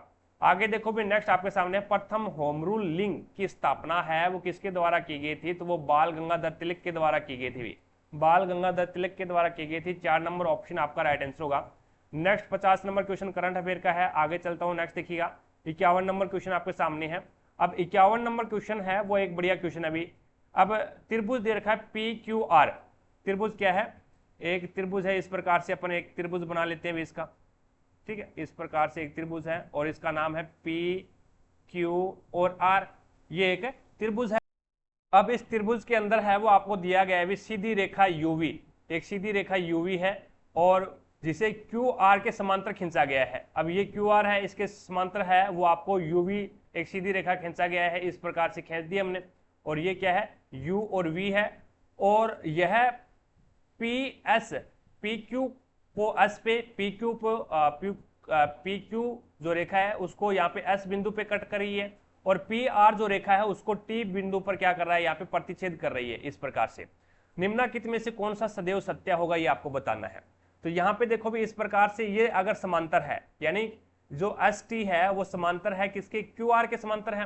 तो क्यू आर के समांतर है तो यहाँ पे ये रेशो बन जाता है इसका, एक तो यानी पी एस, यानी 2 त्रिभुज बन गए, तो एक बनेगा पी एस और एक बड़े त्रिभुज वाली यानी आपका पी क्यू, और ये बराबर होगा पी टी के और यहाँ पे पी आर के। एक तो रेशो ये बन जाता है जो कि बिल्कुल सही है आपका, यहाँ पे 1 नंबर ऑप्शन बिल्कुल सही है। आप तीसरा देखो भी, पहले दूसरे पे न जाकर के तीसरा देखो। तीसरा है त्रिभुज पी एस टी, त्रिभुज पी, यहाँ पे दूसरे रंग से पी एस टी, इस प्रकार से ये त्रिभुज, ठीक है, ये त्रिभुज है वो त्रिभुज पी क्यू आर के, त्रिभुज पी इस यानी पी क्यू आर, इसके क्या होगा? समरूप त्रिभुज होंगे, बिल्कुल सही बात है। यानी पी क्यू आर है वो ये इसके अंदर है वो इस प्रकार से हो जाएगा भी, इन दोनों के अंदर है वो आपका जो पी बिंदु है ना, पी बिंदु, ये पी बिंदु, ये आपका क्या हो जाएगा? ये पी बिंदु है वो दोनों के अंदर उभयनिष्ठ है, पी बिंदु दोनों के अंदर उभयनिष्ठ है। और यहाँ पे आपका एक प्रकार से ये जो कोण है, ये जो आपका कोण है, जैसे ये कोण है और ये कोण दोनों बराबर होंगे भी। क्यों होंगे? क्योंकि ये क्या है आपके एक प्रकार से कौन से कोण हो जाएंगे, यानी एक रेखा इसको काट रही है, 2 रेखाओं को काट रही है, तो यहाँ पे ये संगत कोण हो जाएंगे भी, संगत कोण है वो बराबर हो जाएंगे, तो ये एंगल एंगल से क्या हो जाएगा? समरूप हो जाएगा, एंगल एंगल से समरूप हो जाएगा, क्योंकि एक त्रिभुज तो एक एंगल तो दोनों के अंदर पी जो एंगल है वो दोनों के अंदर कॉमन है। दूसरी बात, एस और जो क्यू है ये बराबर हो गए क्योंकि ये क्या है? संगत कोण है। और उसके बाद इसके आधार पर ये एंगल एंगल से क्या हो जाता है, एंगल एंगल से ये क्या हो जाता है, समरूप हो जाएगा। अब यहाँ पे ये चीज देखो भी, ये समझने वाली चीज है। एस टी बराबर है क्यू आर अपॉन में 2। ये चीज कब होती, ये चीज जब होती जब हमें ये बोला जाता भी आपका जो ये यू टी जो यू और वी ये जो रेखा है वो मध्य में से काट रही है, यानी मध्य में से काट रही है, पी क्यू और पी आर को मध्य से काट रही है। बीच से अगर ये काटती, ये रेखा बीच से, यहां पे आपको बोला नहीं गया भी ये जो यू टी रेखा है, यू और वी रेखा है या फिर एस टी जो रेखा है, ये रेखा है वो इस त्रिभुज को दो अन्य भुजाओं को मध्य में से नहीं काट रही। अगर ये दो अन्य भुजाओं को मध्य में से काटती, यानी पी क्यू और पी आर को मध्य में से अगर ये काटती है एस टी भुजा, तो ये चीज है वो यहाँ पे क्या हो जाती है, सही हो जाएगी। ये चीज है वो सही हो जाएगी। लेकिन यहाँ पे आपको बोला नहीं गया अभी मध्य में से काट रही है क्या, तब ये क्या है, इसको एक बार असत्य मानेंगे। तो यहाँ पे केवल पहला और तीसरा है वो सही है, ए और सी सही है। 2 नंबर ऑप्शन आपका राइट आंसर होगा। चीजें समझ में आई, कोई दिक्कत नहीं है। आगे चलते हैं, नेक्स्ट देखिएगा। नेक्स्ट 52 नंबर क्वेश्चन आपके सामने है और इसमें बोला गया भी उदासीनीकरण अभिक्रिया का उदाहरण नहीं है। मैं अभी बता के आया हूं उदासीनीकरण अभिक्रिया कौन सी होती है, अम्ल और प्लस में क्षार। अम्ल प्लस में क्षार वो क्या होती है, उदासीनीकरण अभिक्रिया होती है। और उसमें क्या बनता है, उसमें लवण बनता है और प्लस में जल बनता है, लवण और जल बनता है। तो यहाँ पे जल बन ही नहीं रहा है अभी, ठीक है, और यहाँ पे जल बन ही नहीं रहा है। और दूसरी कंडीशन ये, इसमें अम्ल नहीं है और इसके अंदर क्षार नहीं है, तो ये भी नहीं होगा। तो यहाँ पे पहला ऑप्शन है वो आपका राइट आंसर हो जाएगा। भाई ये एक उदासीनीकरण अभिक्रिया नहीं है। यहाँ पे अम्ल है, कैल्शियम हाइड्रोक्साइड हो जाएगा। और ये कार्बनिक अम्ल होता है भी, H2CO3 कार्बनिक अम्ल होता है, जो कि एक प्रकार से अपन कह सकते हैं दुर्बल अम्ल होता है ये, ठीक है, प्रबल नहीं होता, दुर्बल होता है। यहाँ पे HNO3 एक क्या है, प्रबल अम्ल है। और यहाँ पे ये पोटेशियम हाइड्रोक्साइड है, ये भी एक प्रबल क्षार है। और यहाँ पे H3PO4 ये एक अम्ल है। और यहाँ पे पोटेशियम हाइड्रोक्साइड ये एक क्षार है। सभी के अंदर लवण बन रहा है, जल बन रहा है भी, इसके अंदर न तो लवण बन रहा न जल बन रहा, और ये न यहाँ पे अम्ल है और न यहाँ पे क्षार है। तो यहाँ पे 1 नंबर ऑप्शन आपका राइट आंसर होगा। आगे देखो भी, नेक्स्ट आपके सामने 53 नंबर क्वेश्चन आपके सामने है। अब 53 नंबर क्वेश्चन में आपको बोला गया है, ये संख्याएं दी गई है, यदि प्रत्येक संख्या के पहले अंक में 2 जोड़ दिया जाए, प्रत्येक संख्या के पहले अंक में 2 जोड़ दिया जाए तो इस प्रकार ऐसी कितनी नई संख्याएं बनेगी जिसके सभी अंकों का योग है वो 3 से विभाजित होगा। प्रत्येक के अंदर 2 जोड़ना चाहिए, पहले प्रत्येक संख्या के पहले अंक में 2 जोड़ दिया जाए तो इस प्रकार ऐसी कितनी नई संख्याएं बनेगी, नई संख्याएं बनेगी जिसके सभी अंकों का योग 3 से विभाजित होना चाहिए। आप देखो पहले के अंदर 2 जोड़ेंगे तो ये आपका 5 6 7 हो जाएगा। 5 6 7, यहाँ पे कितना बनेगा, यहाँ पे बनेगा आपका 6 8 9, और यहाँ पे बनेगा 7 1 4, और यहाँ पे बनेगा 6 और 2 8 3 2, और यहाँ पे बनेगा 9 2 8। अब देखो अभी 3 से डिवाइड करो, 3 से डिवाइड करोगे तो यहाँ पे कितनी संख्या है जो 3 से डिवाइड हो रही है। अब 3 से डिवाइड करोगे, इसका योग देखो अभी 6 और 5 11, 11 और 7 18, ये डिवाइड हो रही है, ठीक है। उसके बाद में 8 6 14, और 14 10 24 और 23 ये डिवाइड नहीं हो रही। अब 7 और 1 8, 8 और 4 12 ये डिवाइड हो रही है। और 8 और 3 11 और 2 11 और 2 14, 11 और 2 13 ये डिवाइड नहीं होगी, और ये डिवाइड हो जाएगी, यानी 9 और 10 ये डिवाइड नहीं होगी भी। तो आपकी 2 ही संख्या डिवाइड होगी भी, 3 नंबर ऑप्शन आपका राइट आंसर होगा। आगे चलता हूँ, नेक्स्ट देखिएगा। अगला क्वेश्चन है 54 नंबर क्वेश्चन। अब इसके अंदर है वो आपको 5 की पावर है वो आपको दे रखा है x + y, और बराबर दे रखा है आपको 125, कोई दिक्कत नहीं है। अब इसको सोल्व करो, इसको सोल्व करोगे तो यहाँ पे, और दूसरा आपको दे रखा है, और दूसरा आपको यहाँ पे दे रखा है x, 5 की पावर है वो x - y, और यहाँ पे आपको दे रखा है 3125। कब होते हैं, जब 5 की पावर है वो 5 करते हैं ना, तब 3125 होते हैं। तो यहाँ पे 5 की पावर में 5 लिख दूं तो 3125 है, यानी 3125 को 5 की पावर 5 लिख सकता हूं, और इसको 125 को 5 की पावर 3 लिख सकता हूं। तो मेरे पास में आधार समान है तो घाते भी क्या कर दो, समान कर दो भी। आधार बराबर है तो घाते भी बराबर कर दो। तो x + y बराबर 3 है, और यहाँ पे x - y और बराबर क्या है, 5 है भी। आधार समान थे तो आधार बराबर थे भी तो घाते भी मैंने बराबर कर दी। तो यहाँ पे एक बार जोड़ करके क्या कर दो, 2 का भाग दे दो, और एक बार घटा करके 2 का भाग दे दो। तो यहाँ पे जोड़ करके 2 का भाग दोगे तो ये आपके पास में x का मान आ जाएगा भाई, यानी y तो कट जाएगा, x का मान आएगा। तो यहाँ पे 8 में 2 का भाग दोगे तो ये 4 आ जाएगा, और y का मान कितना आ जाएगा भाई, y का मान घटाओगे 2 आएगा, और घटाओगे तो माइनस का 2 आएगा, और माइनस के 2 के अंदर 2 का भाग दोगे तो ये माइनस का 1 आ जाएगा। माइनस का 1, 4 नंबर ऑप्शन आपका राइट आंसर होगा। y का मान कितना आ जाएगा, माइनस का 1 आ जाएगा। आगे देखो भी नेक्स्ट अगला क्वेश्चन है 55 नंबर क्वेश्चन। अब इसमें बोला गया भी एफ फोकस दूरी वाले उत्तल दर्पण के ध्रुव से 2.5 एफ की दूरी पर एक सुई रखी गई है। तो सुई का रेखिक आवर्धन ज्ञात करना है आपको, आवर्धन कितना है वो आपको ज्ञात करना है। तो आवर्धन ज्ञात करने के लिए आपके पास में v होना जरूरी है, v आपको ज्ञात करना पड़ेगा। दर्पण फॉर्मूला लगा दो, 1/f बराबर में 1/u प्लस में 1/v होता है। अब v आपको ज्ञात करना है, तो यहाँ पे क्या हो जाएगा, 1/v बराबर में इस u को दूसरी साइड में भेजेंगे तो 1/f माइनस में 1/u हो जाएगा। अब यहाँ पे देखो अभी 1/v, और ये क्या है, उत्तल दर्पण है तो फोकस दूरी पॉजिटिव रहती है, तो 1/f ही आ जाएगा, यानी फोकस दूरी कितनी है, f है। तो f, और ये जो आपका u है वो क्या है, दर्पण के बाईं ओर है। दर्पण के कोई वस्तु रखी गई है, सुई रखी गई है, ये दर्पण के बाईं ओर है, तो इसका मतलब u अपन माइनस में लेंगे, और माइनस पहले से फॉर्मूले के अंदर तो माइनस माइनस प्लस हो जाएगा, तो 1/2.5f। अब यहाँ पे देखो भी एलसीएम क्या आ गया, 2.5f आ गया। अब f से f कैंसिल हो गया तो यहाँ पे 2.5 आ गया, और प्लस में 2.5 से 2.5 कैंसिल हो गया तो यहाँ पे आ गया 1। तो ये कितना बन गया, ये आपके पास में बन गया 3.5 अपॉन में 2.5f। तो पॉइंट से तो पॉइंट कैंसिल कर दो, तो ये आपके पास में 5 से काट दो, 5 7 35 और 5 5 25, तो यहाँ पे 7/5f आ गया। u का मान आ गया, ये u का मान आ गया, नहीं ये आपके पास में 1/v का मान आ गया, 1/v का मान।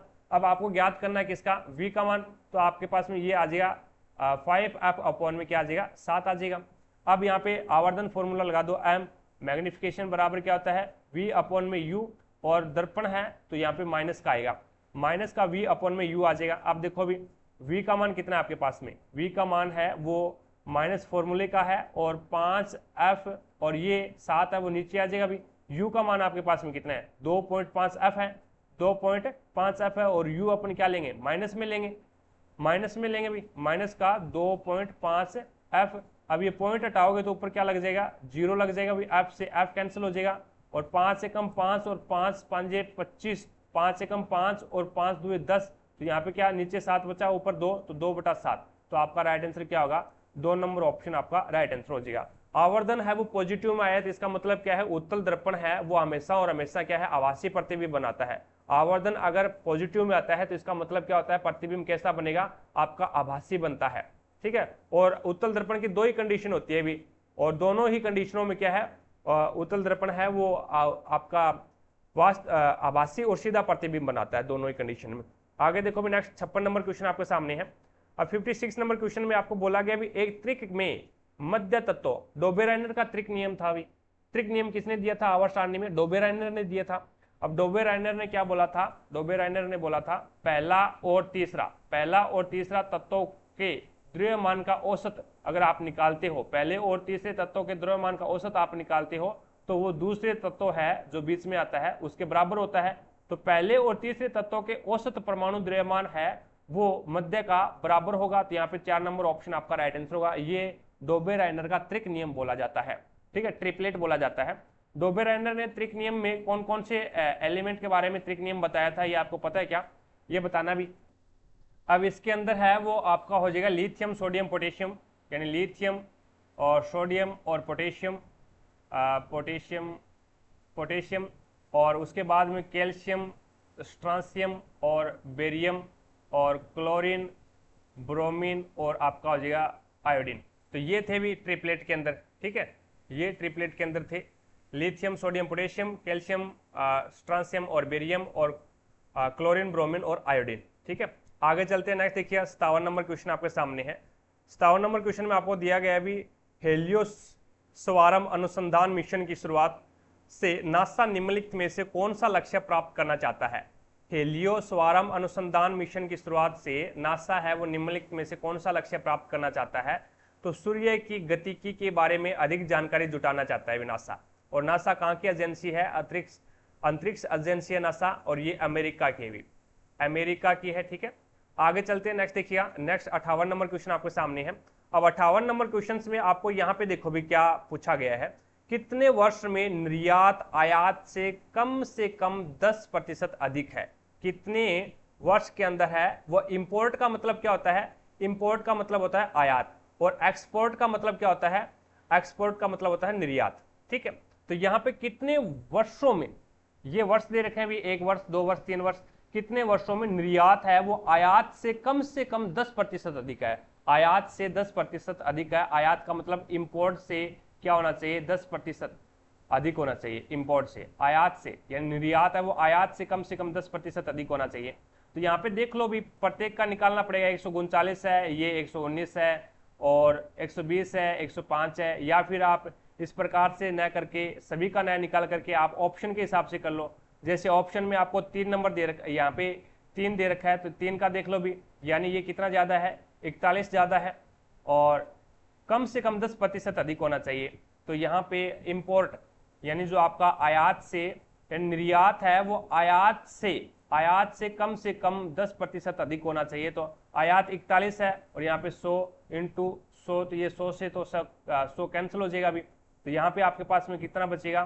तो ये आपके पास में कितने वर्षों में निर्यात आयात से कम 10% अधिक है? कम से कम जो इंपोर्ट का मतलब होता है आयात, और यहाँ पे 41 आ गया अभी। इसका मतलब क्या आ गया? इसका 41 आ गया, 41 अधिक है, 41% आ गया। अब उसके बाद में यहाँ पे 2 नंबर देखो भी, यानी कितने वर्षों में निर्यात आयात से, इसके अंदर है वो आपको सारा का सारा निकाल के देखना पड़ेगा। अभी निकाल के देखना पड़ेगा कितने वर्षों में पूछा है इसने।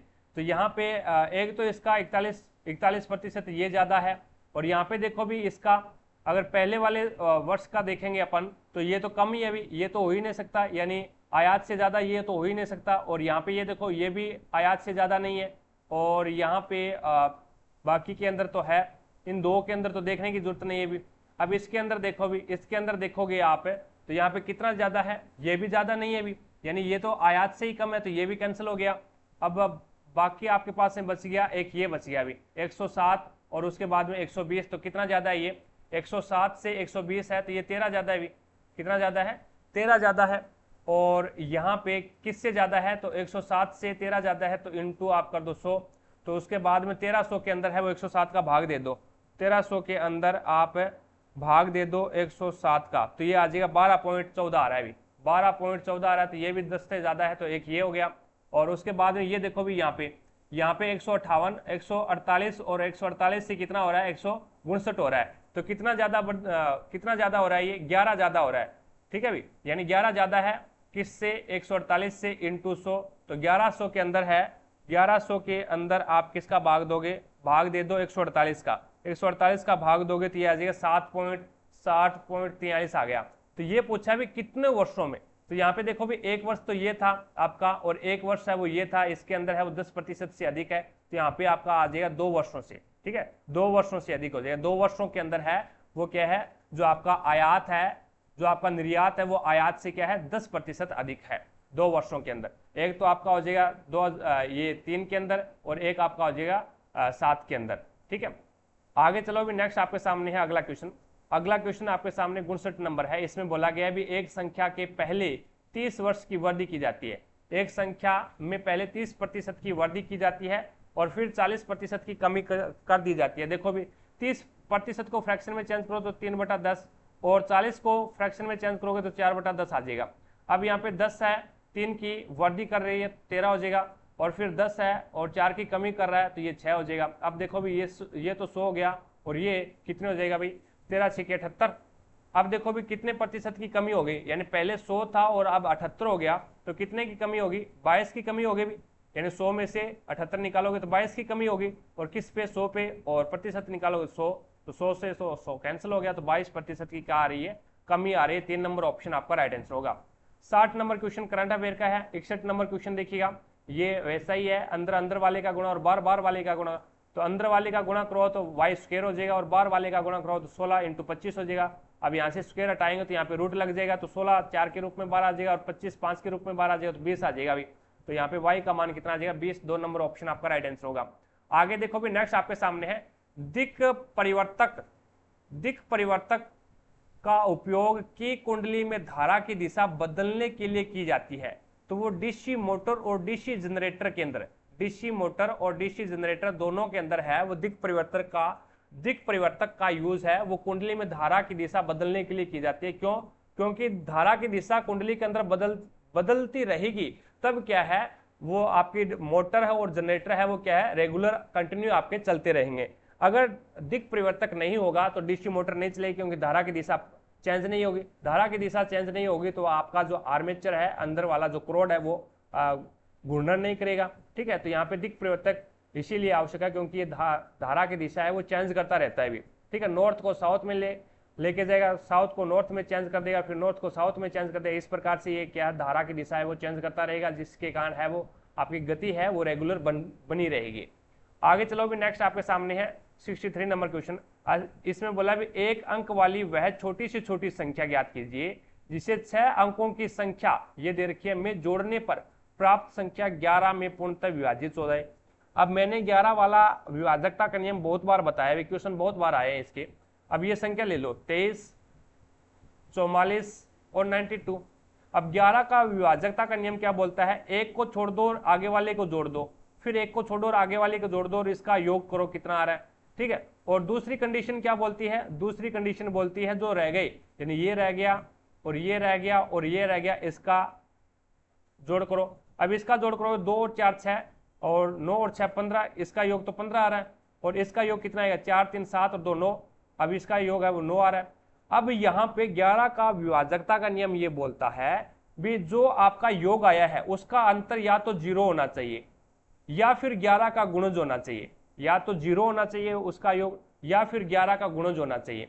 अब यहाँ पे आपको ऐसी संख्या जोड़नी है इसके अंदर, या तो इसका योग है वो 0 हो जाए या फिर 11 का गुणज हो जाए। तो छोटी से छोटी संख्या ज्ञात जोड़नी है, तो छोटी से छोटी संख्या तो आप इसके अंदर है वो 6 जोड़ दो, 9 और 6 15 हो जाते हैं। तो यहाँ पे ये संख्या है वो 15, इसका योग 15 है तो इसका भी योग 15 होगा। तो यहाँ पे ये क्या हो जाएगा, ये संख्या है वो ये 15 और ये भी 15, तो यानी इसका अंतर है वो कितना आ रहा है 0 आ रहा है, 0 अंतर आ रहा है। तो इसका मतलब क्या हो जाएगा, ये संख्या पूर्णतः विभाजित हो जाएगी। तो ये संख्या 23, 44 और यहाँ पे 9 आपका 2 के अंदर 6 जोड़ोगे तो ये 8 हो जाएगा। 9 और 8 ये संख्या आप 11 से डिवाइड करके देख लो, पूरी डिवाइड हो जाएगी, कोई दिक्कत ही नहीं है। आगे देखो भी नेक्स्ट 64 नंबर क्वेश्चन आपके सामने है। 64 नंबर क्वेश्चन इस प्रकार से है और इसमें यहाँ पे देखो भी क्या दिया गया है। इसमें दिया गया निम्न में से किस निर्माता के पास कच्चे माल के मूल्य की तुलना में अंतिम उत्पाद के मूल्य में अधिकतम प्रतिशत वृद्धि हुई है और यह वृद्धि कितनी हुई है ये आपको बताना है। अब देखो अब ये क्या है, वैल्यू ऑफ रॉ मटेरियल और ये होता है value of final product. Final product का मतलब क्या होता है, अंतिम उत्पाद। ये तो होता है आपका अंतिम उत्पाद और ये होता है आपका ये आपका क्या है अंतिम उत्पाद। ये वाली लाइन तो अंतिम उत्पाद को दर्शाएगी, ये वाली तो ठीक है। और जो आपकी ब्लू लाइन है ये आपकी रॉ मटेरियल यानी कच्चे माल को दर्शाएगी। अब इसने पूछा है भी के पास कच्चे माल के मूल्य की तुलना में अंतिम माल के मूल्य में अधिकतम प्रतिशत वृद्धि हुई है, ये आपको बताना है। तो कच्चे माल की तुलना में अंतिम माल में वृद्धि कहाँ पे हुई है, यहाँ पे तो हुई नहीं है। और यहाँ पे वृद्धि हुई है वो कितने की हुई है, 10 की वृद्धि हुई है अभी। और यहाँ पे वृद्धि कम हुई है, यहाँ पे वृद्धि नहीं हुई। और यहाँ पे वृद्धि कितने की हुई है, 10 की वृद्धि हुई है। और यहाँ पे वृद्धि 5 की हुई है। तो इन दोनों के अंदर देख लो भी किसके अंदर ज्यादा वृद्धि हुई है। तो इसमें भी 10 की वृद्धि हुई है और वो 40 पे हुई है, तो इंटू 100 कर दो। तो 0 से 0 कैंसिल, 100 के अंदर 4 का भाग दोगे तो 25% की वृद्धि। अब इसके अंदर देखो भी इसके अंदर भी 10 की वृद्धि हुई है, यानी एक तो है हर्ष के अंदर भी 10 की वृद्धि हुई है यानी 25% की वृद्धि हो रही है। और एक है आपकी फातिमा के अंदर भी क्या है 10% की वृद्धि हो रही है। और वो कितने के ऊपर हो रही है, तो वो 30 के ऊपर हो रही है। और इंटू कर दो 100, तो यहाँ पे 0 से 0 कैंसिल, तो ये आ जाएगा 33 सही 1/3। तो फातिमा के अंदर है वो ज्यादा वृद्धि हुई है, भी 33 की वृद्धि हुई है। यहाँ पे फातिमा आपका राइट आंसर होगा। फातिमा 33% वृद्धि, 2 नंबर ऑप्शन आपका राइट आंसर होगा। आगे देखो भी नेक्स्ट 65 नंबर क्वेश्चन आपके सामने है। 8 डिब्बे J K L M N O P और क्यू एक के ऊपर एक करके लंबवत पैटर्न में रखे गए हैं, लेकिन इसका क्रम यही नहीं है। एल डिब्बे को सबसे नीचे रखा गया है, एल डिब्बे को सबसे नीचे रखा गया है, क्यू ऊपर से तीसरे स्थान पर है, तो पहला दूसरा और तीसरे स्थान पर क्यू आ जाएगा।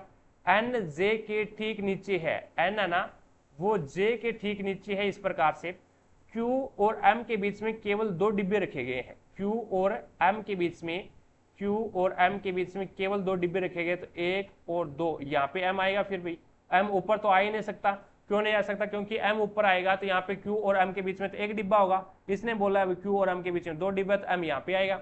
अब देखो भी K M और N के बीच कहीं रखा गया है, K है ना वो M और N के बीच कहीं रखा गया है। अब N को कहाँ रखें, N को यहाँ पे भी रख सकते हैं, तो यहाँ पे आपका K आ जाएगा। और N देखो भी ये है और जस्ट ऊपर इसके क्या होना चाहिए, J होना चाहिए। तो N तो यहाँ तो आ ही नहीं सकता, तो N को मैं यहाँ पे रख दूँ, N को यहाँ पे रख दूँ तो इसके जस्ट ऊपर है वो क्या आ जाएगा आपका J आ जाएगा। ठीक है, यहाँ पे J आ गया। अब K को M और N के बीच में रखा गया है, तो यहाँ पे मैं K को रख दूँ, कोई दिक्कत नहीं है। यहाँ पे K आ गया। अभी M ये रहा, M और N के जस्ट बीच में आपका K आ रहा है, कोई दिक्कत नहीं है। भी एक बीच में यहाँ पे है और एक बीच में यहाँ पे है, तो K आ रहा है। O Q के ठीक नीचे है, O है ना वो Q के ठीक नीचे है, तो यहाँ पे O आ जाएगा। फिर आप देखो भी इसने क्या बोला है, तो निम्नलिखित में से कौन सा डिब्बा नीचे से दूसरे स्थान पर है, तो नीचे से दूसरे स्थान पे तो आपका यहाँ पे नीचे से दूसरे स्थान पे तो M आ रहा है। अभी 8 डिब्बे है, तो 8 डिब्बे पूरे हो गए क्या, 1 2 3 4 5 6 7 ही हुए हैं। अभी 7 ही हुए हैं, तो इसको दोबारा से सेट करो, फिर दोबारा से सेट करो। 7 ही हुए हैं, तो 8 डिब्बे लेने हैं अपने को, 8 डिब्बे लेने हैं। तो यहाँ पे L क्या है, नीचे नीचे है, L सबसे नीचे है, ये लो। Q ऊपर से तीसरे स्थान पर, पहला दूसरा और तीसरा यहाँ पे Q आ गया। अब इसने बोला है N J के ठीक नीचे है, N है ना वो J के ठीक नीचे है। Q और M के बीच में केवल 2 डिब्बे है, तो पहला और दूसरा तो यहाँ पे आ जाएगा आपका M। अब ऊपर तो कोई छेड़खानी नहीं होगी भी, 1 2 3 4 5 6 और 7, एक डिब्बा आएगा वो यहीं पे आएगा, ऊपर क्यों नहीं होगी। अगर मैं ऊपर ही ऊपर रख दूंगा तो ये स्टेटमेंट गलत हो जाएगा भाई, क्यू के ऊपर 3 व्यक्ति हैं, ये गलत हो जाएगा। क्यू का ऊपर से तीसरा स्थान है, ये गलत हो जाएगा। ठीक है, और अगर M और Q के बीच में रख दूं तो यहाँ पे ये स्टेटमेंट गलत हो जाएगा, Q और M के बीच में केवल 2 डिब्बे हैं, ये गलत हो रहा है। तो यहाँ पे M, फिर एक व्यक्ति बचा वो कहाँ पे आएगा, एक व्यक्ति बचा वो यहाँ पे आएगा। L के नीचे भी नहीं आ सकता क्योंकि L नीचे नीचे रखा गया है, तो L और M के बीच में आएगा। अब उसके बाद में इसने क्या बोला है, उसके बाद में इसने बोला है Q 2 डिब्बे हैं, K M और N के बीच में है, N के ऊपर J है, N के ऊपर J है, तो N यहाँ पे आएगा, फिर जस्ट K के ऊपर Q के ऊपर, और J है वो यहाँ पे आएगा, J यहाँ पे आ जाएगा, जस्ट ऊपर आ जाएगा। अब उसने बोला K है वो M और N के बीच में है, तो K फिर कहाँ पे आएगा, K आपका यहाँ पे आ जाएगा, K यहाँ पे आ जाएगा और O यहाँ पे आ जाएगा। और K M और N के बीच कहीं रखा गया है, कहीं रखा गया, तो इसका मतलब क्या आएगा, कहीं रखा गया तो K यहाँ पे आएगा और O यहाँ पे आएगा भी। ठीक है, क्योंकि इसने बोला है अभी O Q के ठीक है नीचे है। अब यहाँ पे एक कैंडिडेट बच गया, वो आपका P बचा है, तो P यहाँ पे आ जाएगा। अब दूसरा डिब्बा कौन सा, ये आपको पूछा है, तो P आ जाएगा। 2 नंबर ऑप्शन आपका राइट आंसर होगा।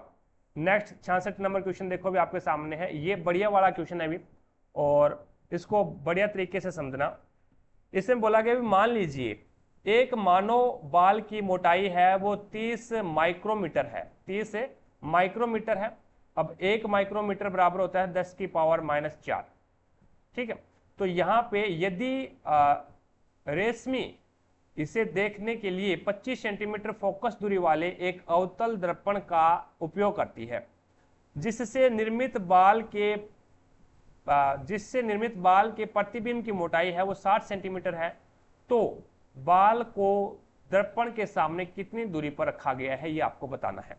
अब देखो भी आपके सामने, पहले तो आप इसको सेंटीमीटर में चेंज करो, इसको सेंटीमीटर में चेंज करोगे तो 30 यानी 30 को सेंटीमीटर के अंदर चेंज करोगे तो आप क्या करोगे, इसमें 10,000 का भाग लगा दो भी, क्योंकि 10 की पावर -4 होती है, 10,000 का भाग लगाओगे तो 1 से 1 कैंसिल हो जाएगा, तो ये 2 और 3 के बाद में पॉइंट लग जाएगा, तो यहाँ पे 0.003 सेंटीमीटर आ जाएगा, 003 सेंटीमीटर आ गया। अब यहाँ पे आपके सामने ये एक प्रकार से क्या है, एच डैश यानी आवर्धन ज्ञात कर लो। ये आपके पास से m बराबर मैग्निफिकेशन बराबर क्या होता है, एच डैश अपॉन में एच दे रखा है।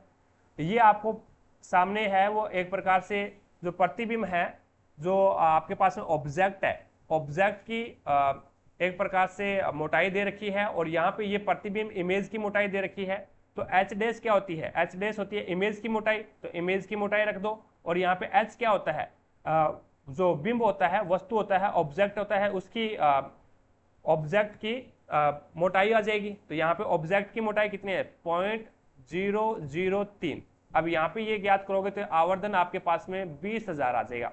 आवर्धन कितना आ जाएगा आपके पास में, 20,000 आ जाएगा। अब एक फॉर्मूला आवर्धन का ये भी होता है, अभी आवर्धन का फॉर्मूला होता है m बराबर में होता है माइनस का v अपॉन में u। ये भी आवर्धन का फॉर्मूला है। अब यहां से आप क्या करो, v का मान निकाल लो।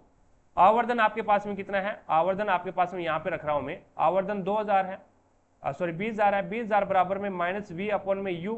अब यहाँ पे आपको v का मान ज्ञात करना है, तो u क्या चला जाएगा, इधर चला जाएगा, तो ये गुणा में हो जाएगा। तो माइनस v बराबर कितना हो जाएगा, 20,000 u, और v बराबर क्या हो जाएगा, तो माइनस का 20,000 u हो जाएगा भी।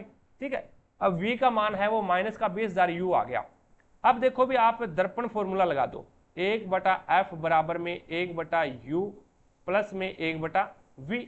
अब आपको इस प्रकार से ये फॉर्मूला लगा दिया। अब इसके अंदर मान रख दो, 25 सेंटीमीटर फोकस दूरी है, अवतल दर्पण है तो फोकस दूरी है वो क्या होगी, माइनस में लेना पड़ेगा, यानी अवतल दर्पण की फोकस दूरी माइनस में होती है। तो 1/25, और वो भी किस में है, माइनस के अंदर है, और बराबर में u आप क्या लोगे, माइनस में लोगे, u है वो माइनस में लोगे, तो 1/माइनस का u, और यहाँ पे प्लस आ रहा है, प्लस आ रहा है, लेकिन जो आपका v का मान है वो क्या है, माइनस के अंदर है, माइनस के अंदर है, तो ये माइनस का हो जाएगा भी।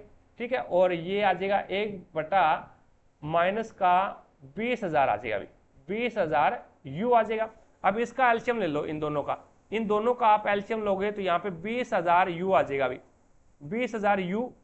अब u से तो u कैंसिल हो जाएगा, तो यहाँ पे बचेगा आपके पास में माइनस का 20,000, और यहाँ पे ये माइनस का 20,000 u से 20,000 u कैंसिल, एक आएगा, और बराबर में आपके पास में क्या चल रहा है, 1/माइनस का 25 चल रहा है। अब ये माइनस का और ये भी माइनस का, माइनस माइनस का जुड़ेगा भी, जुड़ेगा तो ये 20,000 एक हो जाएगा, माइनस का 20,000 एक हो जाएगा। अब ये माइनस का 20,000 एक है, ये 25 के साथ में गुणा होगा, तो माइनस का 20,000 एक, 20,000 एक के अंदर है वो आप गुणा करवा दो 25 का। ठीक है, और ये इधर वजर गुणा होके इधर आएगा, तो ये आपके पास में ये बन जाएगा 20,000 u बराबर में, इनका आपस में गुणा होगा तो माइनस माइनस तो प्लस हो जाएंगे। ये तो 20,000 एक था, 20,000 एक माइनस का हो गया, और ये माइनस का 25 है, तो माइनस माइनस प्लस का हो गया, और ये आपके पास में कितना हो जाएगा, ये आपके पास में हो जाएगा इकाई, दहाई, सैकड़ा, हजार, 10,000 और लाख, यानी 5 लाख, 5,25,000 हो जाएगा भाई, 5,25,000 आ जाएगा, आपस में गुणा कराओगे तो इसका। अब u का मान कितना आ जाएगा, u का मान अपॉन में आप क्या कर दो, 20,000 का भाग दे दो। अब 20,000 का इसके अंदर है वो आप भाग दे रहे हैं, तो ये आपके पास में कितना आ रहा है, लगभग 25.00125 आ रहा है, 25.00125 आ रहा है। और यही आपको ज्ञात करना था। u आपके पास में क्या होता है, u होता है ऑब्जेक्ट की दूरी होती है, u क्या होता है, ऑब्जेक्ट यानी बिंब की दूरी होती है। और यही पूछा है भी, तो बाल को दर्पण के सामने कितनी दूरी पर रखा गया है, तो बाल को दर्पण के सामने लगभग 25 सेंटीमीटर की दूरी पर रखा गया है। तो यहाँ पे आपका राइट आंसर क्या होगा, 4 नंबर ऑप्शन हो जाएगा भी। इट्स ओके, इस प्रकार से इसको सोल्व करना पड़ेगा भी आपको। चीजें समझ में आ गई, कोई दिक्कत नहीं है, आगे चलते हैं भी। नेक्स्ट देखिएगा, अगर समझ में नहीं आया तो एक बार दोबारा से इसको देख लीजिएगा सवाल को। अब देखो भी 67 नंबर क्वेश्चन है, यदि श्रेणी क्रम में संयोजित है 3 ओम, 2 ओम और 6 ओम के 3 प्रतिरोध 9 वोल्ट की बैटरी के साथ में जोड़े गए हैं, तो 6 ओम प्रतिरोध में विभवांतर ज्ञात करना है आपको। विभवांतर ज्ञात करना है तो पहले तो आप इसका तुल्य प्रतिरोध ज्ञात करो। तुल्य प्रतिरोध आप ज्ञात करोगे 3 + 2 + 6, और ये तुल्य प्रतिरोध हो जाएगा 3 और 2 5, 5 और 6 11, यानी ये 11 ओम आपका क्या आ जाएगा, तुल्य प्रतिरोध आ जाएगा। क्योंकि ये श्रेणी क्रम के अंदर है, श्रेणी क्रम के अंदर है तो डायरेक्ट जुड़ेगा भी। अब 9 वोल्ट की बैटरी है, विभवांतर आपको ज्ञात करना है 6 वोल्ट के साथ में। अब यहां से अगर आप ज्ञात कर सकते हैं तो एक प्रकार से धारा ज्ञात कर लो। आप धारा ज्ञात कर लोगे तो ओम के नियम से V बराबर क्या होता है, आई आर होता है। I बराबर क्या हो जाएगा, I बराबर हो जाएगा V अपॉन में R। V आपके पास में कितना दे रखा है 9, और धारा कितनी R कितना दे रखा है, तो तुल्य प्रतिरोध 11 है, तो ये 9/11 एम्पियर ये आपके पास में क्या आ गई, इसकी धारा आ गई। अब आप यहाँ पे 6 वोल्ट के मध्य विभवांतर ज्ञात कर सकते हैं, तो V बराबर क्या हो जाएगा, आई आर होता है। V बराबर आई आर होता है, तो I आपने निकाल लिया 9/11, और R अब की बार कितना लेना है, 6 ओम वाला लेना है, तो यहाँ पे 6 से गुणा करा दो। 6 नियम 54, 54 के अंदर 11 से डिवाइड कर दो, तो 11 5 55 ज्यादा हो जाते हैं, 11 चौके 44 बच गया 10, और 11 9 99, तो 4.9 आ जाएगा। तो यहाँ पे आपका 4.9 वोल्ट विभवांतर आ जाएगा। 2 नंबर ऑप्शन आपका राइट आंसर होगा। आगे देखो भी नेक्स्ट 68 नंबर क्वेश्चन आपके सामने है। लार में मौजूद इनमें से कौन सा एंजाइम स्टार्च के जटिल अणु को सरल शर्करा यानी माल्टोज के अंदर विघटित करता है, ये तो वो आपका हो जाएगा लार एमाइलेज, जिसे अपन क्या बोलते हैं, टाइलिन भी बोलते हैं, जिसे अपन क्या बोलते हैं, टाइलिन भी बोला जाता है भी। लार एमाइलेज को टाइलिन भी बोलते हैं, जो कि क्या करता है, स्टार्च को किसके अंदर कन्वर्ट करता है, तो स्टार्च को है वो आपको सरल शर्करा या फिर इसको बोल सकते हैं एक प्रकार से माल्टोज के अंदर कन्वर्ट करता है ये, ठीक है। तो यहाँ पे 1 नंबर ऑप्शन आपका राइट आंसर हो जाएगा भाई। पेप्सिन है वो प्रोटीन को करता है, पेप्सिन है वो आपका प्रोटीन को पचाने का कार्य करता है, और पेप्सिन एंजाइम है वो आपके पास अमाशय के अंदर पाया जाता है भी, ठीक है। आगे चलते हैं भी, नेक्स्ट देखिए अगला क्वेश्चन देखो भी, नेक्स्ट 69 नंबर क्वेश्चन पे लेके चलता हूं आपको।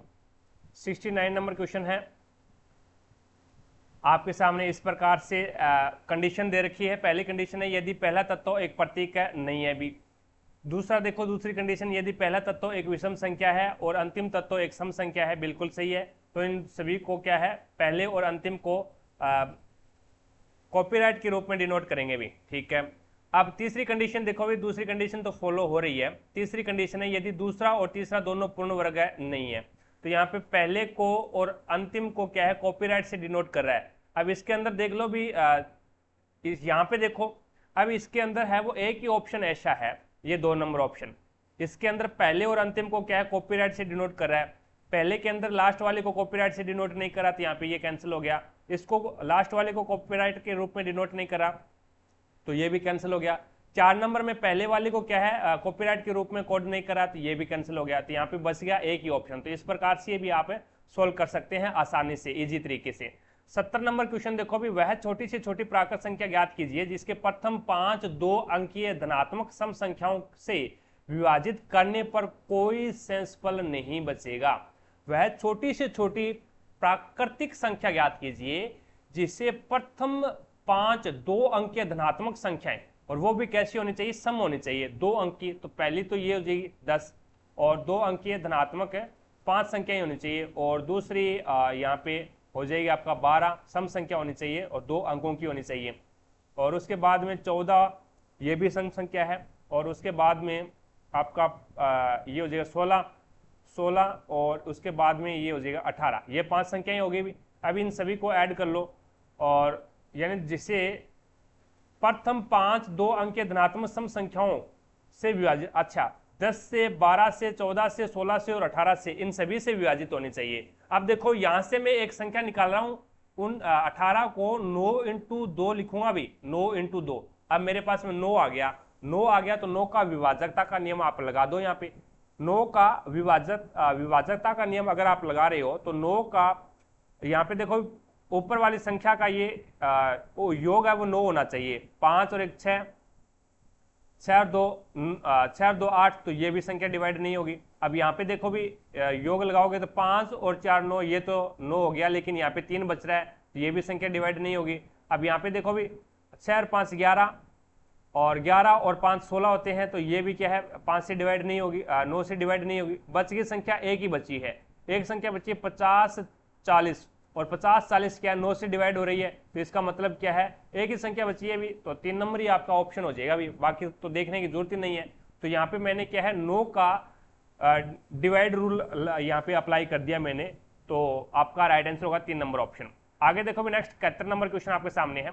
अब 71 नंबर क्वेश्चन में आपको दे रखा है भी, 2 समान पदार्थ से बने 2 तारों की अनुप्रस्थ कांटों के क्षेत्रफल का अनुपात 2:5 दे रखा है, उनकी लंबाइयों का अनुपात है वो 7:5 दे रखा है, और इन दोनों तारों को क्रमशः V1 और V2 वोल्टेज वाली दो बैटरी से जोड़े जाने पर इनसे होकर प्रवाहित होने वाली धाराओं का मान आपको बताना है। धाराओं का मान बराबर है अभी, तो आपको V1 रेशो V2 आपको बताना है। देखो कैसे ज्ञात करेंगे। अब यहाँ पे समान पदार्थ से बना हुआ है, तो इसका मतलब क्या है, प्रतिरोधकता आपकी क्या है, बराबर है दोनों के अंदर। तो प्रतिरोध का फॉर्मूला लगा दो पहले तो आप। R बराबर क्या होता है, R बराबर होता है रो L अपॉन में A। अब दोनों के अंदर है वो प्रतिरोधकता समान है, यानी रो समान है, तो रो तो एक बार कांस्टेंट हो जाएगा, कोई दिक्कत ही नहीं है। तो आपके सामने एक तो तार ये हो गया और दूसरा तार है वो R बराबर L अपॉन में A हो जाएगा भी। अब यहाँ पे आपको कितना दे रखा है, लंबाई का अनुपात पहले के अंदर 7 है और यहाँ पे दूसरे के अंदर लंबाई का अनुपात है वो 5 है। और अनुप्रस्थ काट का क्षेत्रफल यहाँ पे कितना है, पहले के अंदर 2 है और दूसरे के अंदर कितना है, तो 5 है। दूसरे के अंदर कितना है अभी, 5 है, अभी 5 आ गया। तो यहाँ पे इसका जो R आया वो तो आया 1 ओम और इसका जो R निकल के आया वो आया 7/2 ओम। चीजें समझ पाए। अब यहां से अपन ने क्या निकाल लिया, R निकाल लिया। R निकाल लिया तो इसके अंदर देखो भी उसमें होकर प्रवाहित होने वाली धारा समान है। धारा का मान समान है तो इसका मतलब धारा कांस्टेंट है भी, एक प्रकार से धारा मान समान है। तो यहाँ पे ओम का नियम लगा दो। अब V बराबर क्या होता है, IR होता है। V बराबर क्या होता है, IR होता है। अब V बराबर IR होता है तो यहाँ पे R कितना है, I एक बार I मान लेता हूँ, ठीक है। V धारा तो समान है, धारा समान है तो I को वे एक बार I मान लेता हूँ और R यहाँ पे क्या है, 7/2 है और ये रेशियो है अभी पहले तार का। और दूसरे तार का जो ये तो V1 आ गया आपके पास में, यानी V1 ये आपके पास में V1 आ गया और ये आपके पास में V2 आ रहा है और यहाँ पे I तो दोनों के अंदर समान है। और यहाँ पे रेशियो कितना है, R कितना है, 1 ओम है, जो कि अपन ने अभी निकाला है। अब I से तो I कैंसिल ही हो जाएगा भी कि I समान है। अब ये 2 है वो यहाँ पे अपॉन में है इसके, तो ये हो जाएगा 7 अपॉन में, ये 2 इधर चला जाएगा तो 2, तो यहाँ पे V1 अपॉन में V2 कितना आ जाएगा, 7/2 आ जाएगा। तो आपका 1 नंबर ऑप्शन राइट हो जाएगा। आगे देखो भी नेक्स्ट 72 नंबर क्वेश्चन आपके सामने है। 6 डिब्बे A B C P U और V एक के ऊपर एक करके रखे गए, लेकिन इसका क्रम में होना आवश्यक नहीं है। B सबसे ऊपर वाला डिब्बा है, ठीक है, और C को B के ठीक नीचे रखा गया है, ठीक है। B और V के बीच में केवल 2 डिब्बे हैं, तो यहाँ पे B आ गया भी। और P और C के बीच में केवल 3 डिब्बे हैं। P और C के बीच में 3 डिब्बे, तो 1 2 और 3, यहाँ पे क्या आ जाएगा, P आ जाएगा। U के नीचे केवल 1 डिब्बा है, तो U के नीचे केवल 1 डिब्बा है, तो यहाँ पे U के नीचे केवल 1 डिब्बा आ जाएगा, यहाँ पे U आ जाएगा भी। U के नीचे केवल 1 डिब्बा है, तो U के ठीक नीचे वाला डिब्बा कौन सा होगा, तो U के ठीक नीचे वाला डिब्बा कौन सा होगा भी, यहाँ पे तो नहीं आएगा। अब देखो डिब्बे 6 है तो अपन ने डिब्बे ज्यादा बना दिए, तो ये देखो भी ये इसको कैंसिल करो, तो U यहाँ पे आ जाएगा भी। U है वो आपका यहाँ पे आ जाएगा, V के जस्ट नीचे है वो, V यहाँ पे है और U यहाँ पे आ जाएगा। अब U के नीचे जस्ट 1 डिब्बा है P, ठीक है, और 1 2 3 4 5 और 6, टोटल 6 डिब्बे हैं, तो U के नीचे कौन सा है, तो P डिब्बा आ जाएगा। तो यहाँ पे आपका 1 नंबर ऑप्शन राइट हो जाएगा। नेक्स्ट देखो भी 73 नंबर क्वेश्चन आपके सामने है। अब इसको P/Q के रूप में बनाना आपको, तो 0.5 यानी पॉइंट तो एक बार हटा दो आप, 5 3 2 3 है और 3 2 3 के ऊपर क्या है, बार है, तो यहाँ पे बार है, जिसके जितने अंकों के ऊपर बार है उतने ही तो नीचे क्या लगा दो आप, 9 लगा दो। तो 3 के ऊपर बार है तो 3 नीचे 9 लगा दो, और 1 के ऊपर बार नहीं है तो उसका 0 लगा दो, और जिसके ऊपर बार नहीं है वो संख्या इससे घटा दो। तो यहाँ पे आपका क्या आ जाएगा, 53, और 23 में से 5 जाएगा तो आपके पास में बचेगा 18, तो ये हो जाएगा 18, और अपॉन में क्या आ जाएगा, 9 9 9 0। अब 2 से काट दो इसको, 2 से काटोगे तो 2 2 4 बच गया, 1 13, 2 6 12 बच गया, 1 11, 2 5 10 बच गया, 1 18, 2 9 18, और यहाँ पे आपके पास में 2 चौके 8 बच गया, 1 19, 2 8 2 9 18 बच गया, 2 9 18 बच गया, 1 19, 2 9 18 और 0 सॉरी 2 5 10, तो यहाँ पे आ जाएगा 49 95। तो आपका 3 नंबर ऑप्शन राइट हो जाएगा। आगे देखो भी नेक्स्ट आपके सामने है 74 नंबर क्वेश्चन। हम इंसानों को पेट्रोलियम उत्पादों पर अपनी निर्भरता क्यों कम करनी चाहिए, क्योंकि पेट्रोलियम की मात्रा है वो परिसीमित है, यानी सीमित है, एक लिमिट है इसकी, इसीलिए अपन क्या है, भविष्य की पीढ़ियों के लिए बनाए रखने के लिए इस पे निर्भरता कम करनी चाहिए। जहां पे मोटरसाइकिल की जरूरत हो वहां पे पैदल चलना चाहिए भी आपको, ठीक है, ताकि आपका शरीर है वो भी संतुलन में बना रहे और आपकी ईंधन की भी क्या है, खर्च कम आए। आगे देखो भी नेक्स्ट 75 नंबर क्वेश्चन आपके सामने है। समान लंबाई और समान प्रतिरोध वाले दो तार हैं, लेकिन उनकी अनुप्रस्थ कांटों के क्षेत्रफल का अनुपात 1:8 है, और उनकी प्रतिरोधकताओं का अनुपात क्या होगा, ये आपको बताना है। लंबाई क्या है, समान है, और समान प्रतिरोध वाले दो तार हैं। प्रतिरोधकता का पूछा है, न्यूमेरिकल के क्वेश्चन है वो बढ़िया बढ़िया लेवल के आ रहे हैं अभी ग्रुप डी के अंदर, ठीक है। तो देखो भी ये आपका तार ए है और ये तार आपका बी है। यहाँ पे प्रतिरोध का फॉर्मूला क्या होता है, आर बराबर प्रतिरोधकता एल अपॉन में ए, रो यानी प्रतिरोधकता को क्या बोलते हैं, रो बोलते हैं। अब यहाँ पे क्या है, आपको प्रतिरोधकता का अनुपात पूछा है, तो ये ए है, यानी जो आपका अनुप्रस्थ काट है ये यहाँ पे भाग में है, बराबर से दूसरी साइड में जाएगा तो ये गुना में हो जाएगा। तो मैं रो एल यानी लंबाई बराबर क्या रख सकता हूँ, आर ए। मेरे को रो बराबर चाहिए, तो रो बराबर क्या हो जाएगा मेरे पास में, आर ए अपॉन में एल हो जाएगा। अब आर ए अपॉन में एल, एक तो ये हो गया रो का फॉर्मूला, और यहाँ पे दूसरे तार के लिए आर ए अपॉन में एल। अब देखो भी एल यानी इसने बोला समान लंबाई है, तो एल से तो एल कैंसिल हो गया, और समान प्रतिरोध है तो आर से आर कैंसिल हो गया भी। अब आपके पास में अनुप्रस्थ काट का क्षेत्रफल आपको 1:8 दे रखा है, तो यही आपका प्रतिरोधकता का अनुपात हो जाएगा भी, यही आपका क्या हो जाएगा, प्रतिरोधकता का अनुपात हो जाएगा। 3 नंबर ऑप्शन आपका राइट आंसर होगा। आगे देखो भी नेक्स्ट 76 नंबर क्वेश्चन आपके सामने है। अविना 6 विषय गणित, अंग्रेजी, कंप्यूटर और भौतिक, कंप्यूटर विज्ञान, भौतिक, जीव विज्ञान और रसायन विज्ञान के ट्यूशन सोमवार से शुरू होकर शनिवार को समाप्त होने वाले किसी एक सप्ताह के 6 अलग अलग दिन लेती है, लेकिन उसका इसी क्रम में होना आवश्यक नहीं है। कंप्यूटर विज्ञान है वो कंप्यूटर विज्ञान और भौतिकी के ट्यूशन के बीच में केवल 3 विषय है, तो सी से कंप्यूटर और एस से साइंस यानी कंप्यूटर साइंस और भौतिकी, भौतिकी होता है फिजिक्स, ठीक है, भौतिकी क्या होता है, फिजिक्स होता है। और इन दोनों के बीच में 3 विषय है, 1, 2 और 3। अब कंप्यूटर विज्ञान और भौतिकी का जो स्टेटमेंट है वो चेंज हो सकता है, यानी कंप्यूटर विज्ञान की जगह तो भौतिकी जा सकती है, फिजिक्स जा सकती है, और फिजिक्स की जगह वो आपका कंप्यूटर विज्ञान आ सकता है। एक बार इसको यहीं पे रहने दें। गणित और अंग्रेजी की ट्यूशन के बीच में केवल रसायन विज्ञान है, यानी मैथ और आपका इंग्लिश के बीच में क्या है, ओनली केमिस्ट्री है। उसके बाद में इसने बोला है सोमवार को जीव विज्ञान का ट्यूशन है, तो आपका सोमवार यानी मंडे को जीव विज्ञान यानी बायोलॉजी का है, और ये मंडे को है भी ट्यूशन। अब इसने आगे क्या बोला है, भौतिकी का ट्यूशन गणित के ट्यूशन के ठीक बाद है, भौतिकी का जो ट्यूशन है वो गणित के ठीक बाद है, तो यहाँ पे इसका क्रम है वो चेंज कर दो अभी। तो मैं यहाँ पे 3 अभी बीच में 3 व्यक्ति हैं, यहाँ पे बीच में 3 व्यक्ति आ रहे हैं, तो इन तीनों की जगह है वो मैथ और इंग्लिश का दोनों की सीट है वो चेंज कर देता हूँ, बीच में केमिस्ट्री वाला है वो ज्यों का त्यों बना रहेगा अभी, तो यहाँ पे चेंज कर देते हैं अपन। अब चेंज करेंगे तो थोड़ा सा इसको यहाँ पे लेके चलते हैं। अब चेंज करेंगे तो यहाँ पे आपका नीचे आ जाएगा मैथ, और यहाँ पे आपका आ जाएगा केमिस्ट्री, और यहाँ पे आ जाएगा आपके पास में इंग्लिश, ठीक है। और उसके बाद में ये बोल दिया इसने जो किसके लिए आया है, जो यहाँ पे गणित के लिए आया है, गणित है वो शुक्रवार को है अभी, गणित आपका शुक्रवार को है, तो यहाँ पे ये फ्राइडे को हो गया। अब मंडे को क्या है आपका, मंडे को बायोलॉजी है अभी, तो एम मंडे, ये आपका ट्यूसडे को हो जाएगा, और ये आपका वेडनेसडे को हो जाएगा बुधवार को, और ये आपका थर्सडे को हो जाएगा गुरुवार को, और फिजिक्स है वो आपका हो जाएगा सैटरडे को, ठीक है, सैटरडे को हो जाएगा।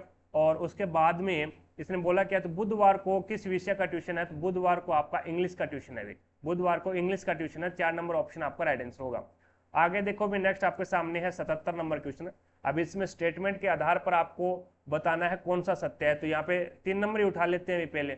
देख लो बी से एम बड़ा है क्या, ये रहा बी, और बी से एम बड़ा है क्या, तो बी और सी दोनों बराबर है, बी और सी क्या है, दोनों बराबर है, और सी से ए बड़ा है, सी से ए बड़ा है, और ए और क्यू दोनों बराबर है, और ए और क्यू दोनों बराबर है, और क्यू से ओ बड़ा है, ओ से एन बड़ा है, और एन से एम बड़ा है, तो हम बोल सकते हैं बी से एम बड़ा है। 3 नंबर ऑप्शन आपका राइट आंसर हो जाएगा, बिल्कुल सही बात है, यानी बी और सी दोनों बराबर है, बी और सी दोनों बराबर है, सी से ए बड़ा है, तो यहाँ पे अपन बोल सकते हैं अभी सी से ए बड़ा है तो हम बोल सकते हैं बी से भी ए बड़ा होगा, और यहाँ पे ए और क्यू दोनों बराबर हैं और क्यू से ओ बड़ा है तो हम कह सकते हैं ए से भी ओ बड़ा है, और ओ से एन बड़ा है और एन से एम बड़ा है, तो यहाँ पे 3 नंबर ऑप्शन आपका राइट आंसर जाएगा। आगे देखो भी नेक्स्ट आपके सामने 78 नंबर क्वेश्चन है। अब इसमें ये क्वेश्चन दे रखा है और इसमें आपको नई व्यवस्था में बाएं से तीसरे और दाएं से तीसरे अक्षर के बीच में अंग्रेजी वर्णमाला क्रम के अनुसार कितने अक्षर आएंगे ये आपको बताना है। तो यहाँ पे देखो भी बाएं से वर्णमाला अल्फाबेट के रूप में इसको सेट करना है पहले, तो ए सी ई और उसके बाद में आई आ जाएगा और उसके बाद में अल्फाबेट के हिसाब से एल आ जाएगा भी, उसके बाद में एम आएगा और उसके बाद में आर आएगा। और उसमें अब देखना है बाएं से तीसरा, तो बाएं से तीसरा ए और दाएं से तीसरा कौन सा आ जाएगा, एल आ जाएगा। अब इन दोनों के बीच में कितने अक्षर आ रहे हैं वो देखना है आपको। ई आता है 5 पे और एल आता है 12 पे भी, ठीक है। अब यहाँ पे इन दोनों के बीच में देखो भी कितने अक्षर आ रहे हैं, तो 5 और 7 12 होते हैं, 5 और 7 12 होते हैं, लेकिन इसमें 12 भी काउंट हो गया अभी, 5 और 7 12 होते हैं तो 12 भी काउंट हो गया, तो इन दोनों के बीच में 6 अक्षर आएंगे भी, 6 अक्षर आएंगे तो आपका राइट आंसर क्या हो जाएगा, 3 नंबर ऑप्शन हो जाएगा। यानी 5 के अंदर 7 जोड़ेंगे तब 12 होते हैं, तो 12 होंगे तो इसका मतलब क्या है 12 भी काउंट हो रहा है, लेकिन आपको तो जो आपको बताना है 5 और 12 के बीच में बताना है, 5 और 12 के बीच में 6 अक्षर आएंगे। आगे देखो भी नेक्स्ट आपके सामने 79 नंबर क्वेश्चन है। उपभोक्ता फलन में व्यंजक सी के लिए निम्नलिखित में से किस पद का उपयोग किया जाता है। अब आपको पता है y बराबर क्या होता है, c प्लस में i होता है, c प्लस में i होता है, y क्या होता है यहाँ पे संतुलन i होती है, संतुलन i, और c है वो यहाँ पे स्वतंत्र उपभोग होता है, स्वतंत्र है वो क्या होता है उपभोग होता है, और आई है वो यहाँ पे क्या होता है निवेश होता है, आई यहाँ पे क्या होता है निवेश होता है। तो यहाँ पे सी पूछा है आपको तो स्वतंत्र उपभोग हो जाएगा, स्वतंत्र उपभोग, यानी 2 नंबर ऑप्शन आपका राइट आंसर होगा। आगे देखो भी नेक्स्ट आपके सामने है अगला क्वेश्चन। विक्रम साराभाई पत्रकारिता पुरस्कार के क्षेत्र में प्रदान किया जाता है, तो अंतरिक्ष विज्ञान प्रौद्योगिकी अनुसंधान में विक्रम साराभाई पत्रकारिता पुरस्कार दिया जाता है। 4 नंबर ऑप्शन आपका बिल्कुल राइट हो जाएगा। साथ साथ में क्लास को लाइक करते रहिएगा, जिसने भी क्लास को लाइक नहीं किया है तो एक बार क्लास को लाइक कीजिएगा, ज़्यादा से ज़्यादा वीडियो को शेयर करें ताकि सभी दोस्तों को क्लास का लाभ मिले भी, उन्हें भी पता लगे भी रेलवे ग्रुप डे में किस लेवल के क्वेश्चन आते हैं और उसे कैसे सोल्व करते हैं। और जिसने भी चैनल को सब्सक्राइब नहीं किया है तो एक बार चैनल को सब्सक्राइब करें, पास में लगे बेल आइकन को जरूर दबाएं ताकि अपन जैसे ही नेक्स्ट वीडियो लेके आएंगे तो उसका नोटिफिकेशन सबसे पहले आपके पास पहुंचे और आप तुरंत उसका लाभ उठा सको। आगे देखो भी नेक्स्ट आपके सामने है 81 नंबर क्वेश्चन। अब 81 नंबर क्वेश्चन में दिया गया है निम्नलिखित अक्षर श्रृंखला के आधार पर पूछे गए प्रश्न का उत्तर दो भी। यदि उपरोक्त श्रृंखला के प्रत्येक विषम संख्या, यानी उपरोक्त श्रृंखला के प्रत्येक विषम स्थान पर मौजूद अक्षरों को हटा दिया जाए तो बाएं से 7वां अक्षर कौन सा होगा। तो विषम संख्या वाले हटाने हैं तो यहाँ पे 1 2 3 4 5 6 और 7वां पूछा तो यहाँ पे वी आ जाएगा भी, 7वां पूछा तो वी आ गया। मैंने पहला तीसरा 5वां 7वां 9वां 11वां ये मैंने क्या है काउंट ही नहीं किया, डायरेक्ट मैंने क्या सम संख्या वाला ही काउंट कर लिया और बाएं से 7वां काउंट करना तो वी आ रहा है, तो यहाँ पे आपका राइट आंसर होगा 4 नंबर ऑप्शन। आगे देखो भी नेक्स्ट आपके सामने है 82 नंबर क्वेश्चन। अब 82 नंबर क्वेश्चन को देखो भी किस प्रकार से सोल्व करते हैं इसको। अब इसके अंदर मैं आपको फॉर्मूले पहले ही बता देता हूँ भी। फॉर्मूला इसके अंदर है वो एक होता है tan बराबर क्या होता है भी, tan बराबर होता है साइन अपॉन में कोस होता है, ठीक है। और कोट बराबर क्या होता है, कोट बराबर होता है कोस अपॉन में साइन होता है। अब इसको ये रूट के अंदर है तो 1 और यहाँ पे रूट है तो इसके रूट लगा दो, प्लस में इस tan को मैं साइन बटा कोस लिख सकता हूँ, कोई दिक्कत नहीं है, ब्रैकेट और 1 माइनस में ये हो जाएगा साइन अपॉन में कोस और अपॉन में 1 माइनस में इस कोट को मैं कोस अपॉन में साइन लिख सकता हूं, तो यहाँ पे कोस अपॉन में साइन रख दूं, कोई दिक्कत नहीं है। और यहाँ पे इसका स्क्वायर लग जाएगा भी यहाँ पे इस प्रकार से, ठीक है।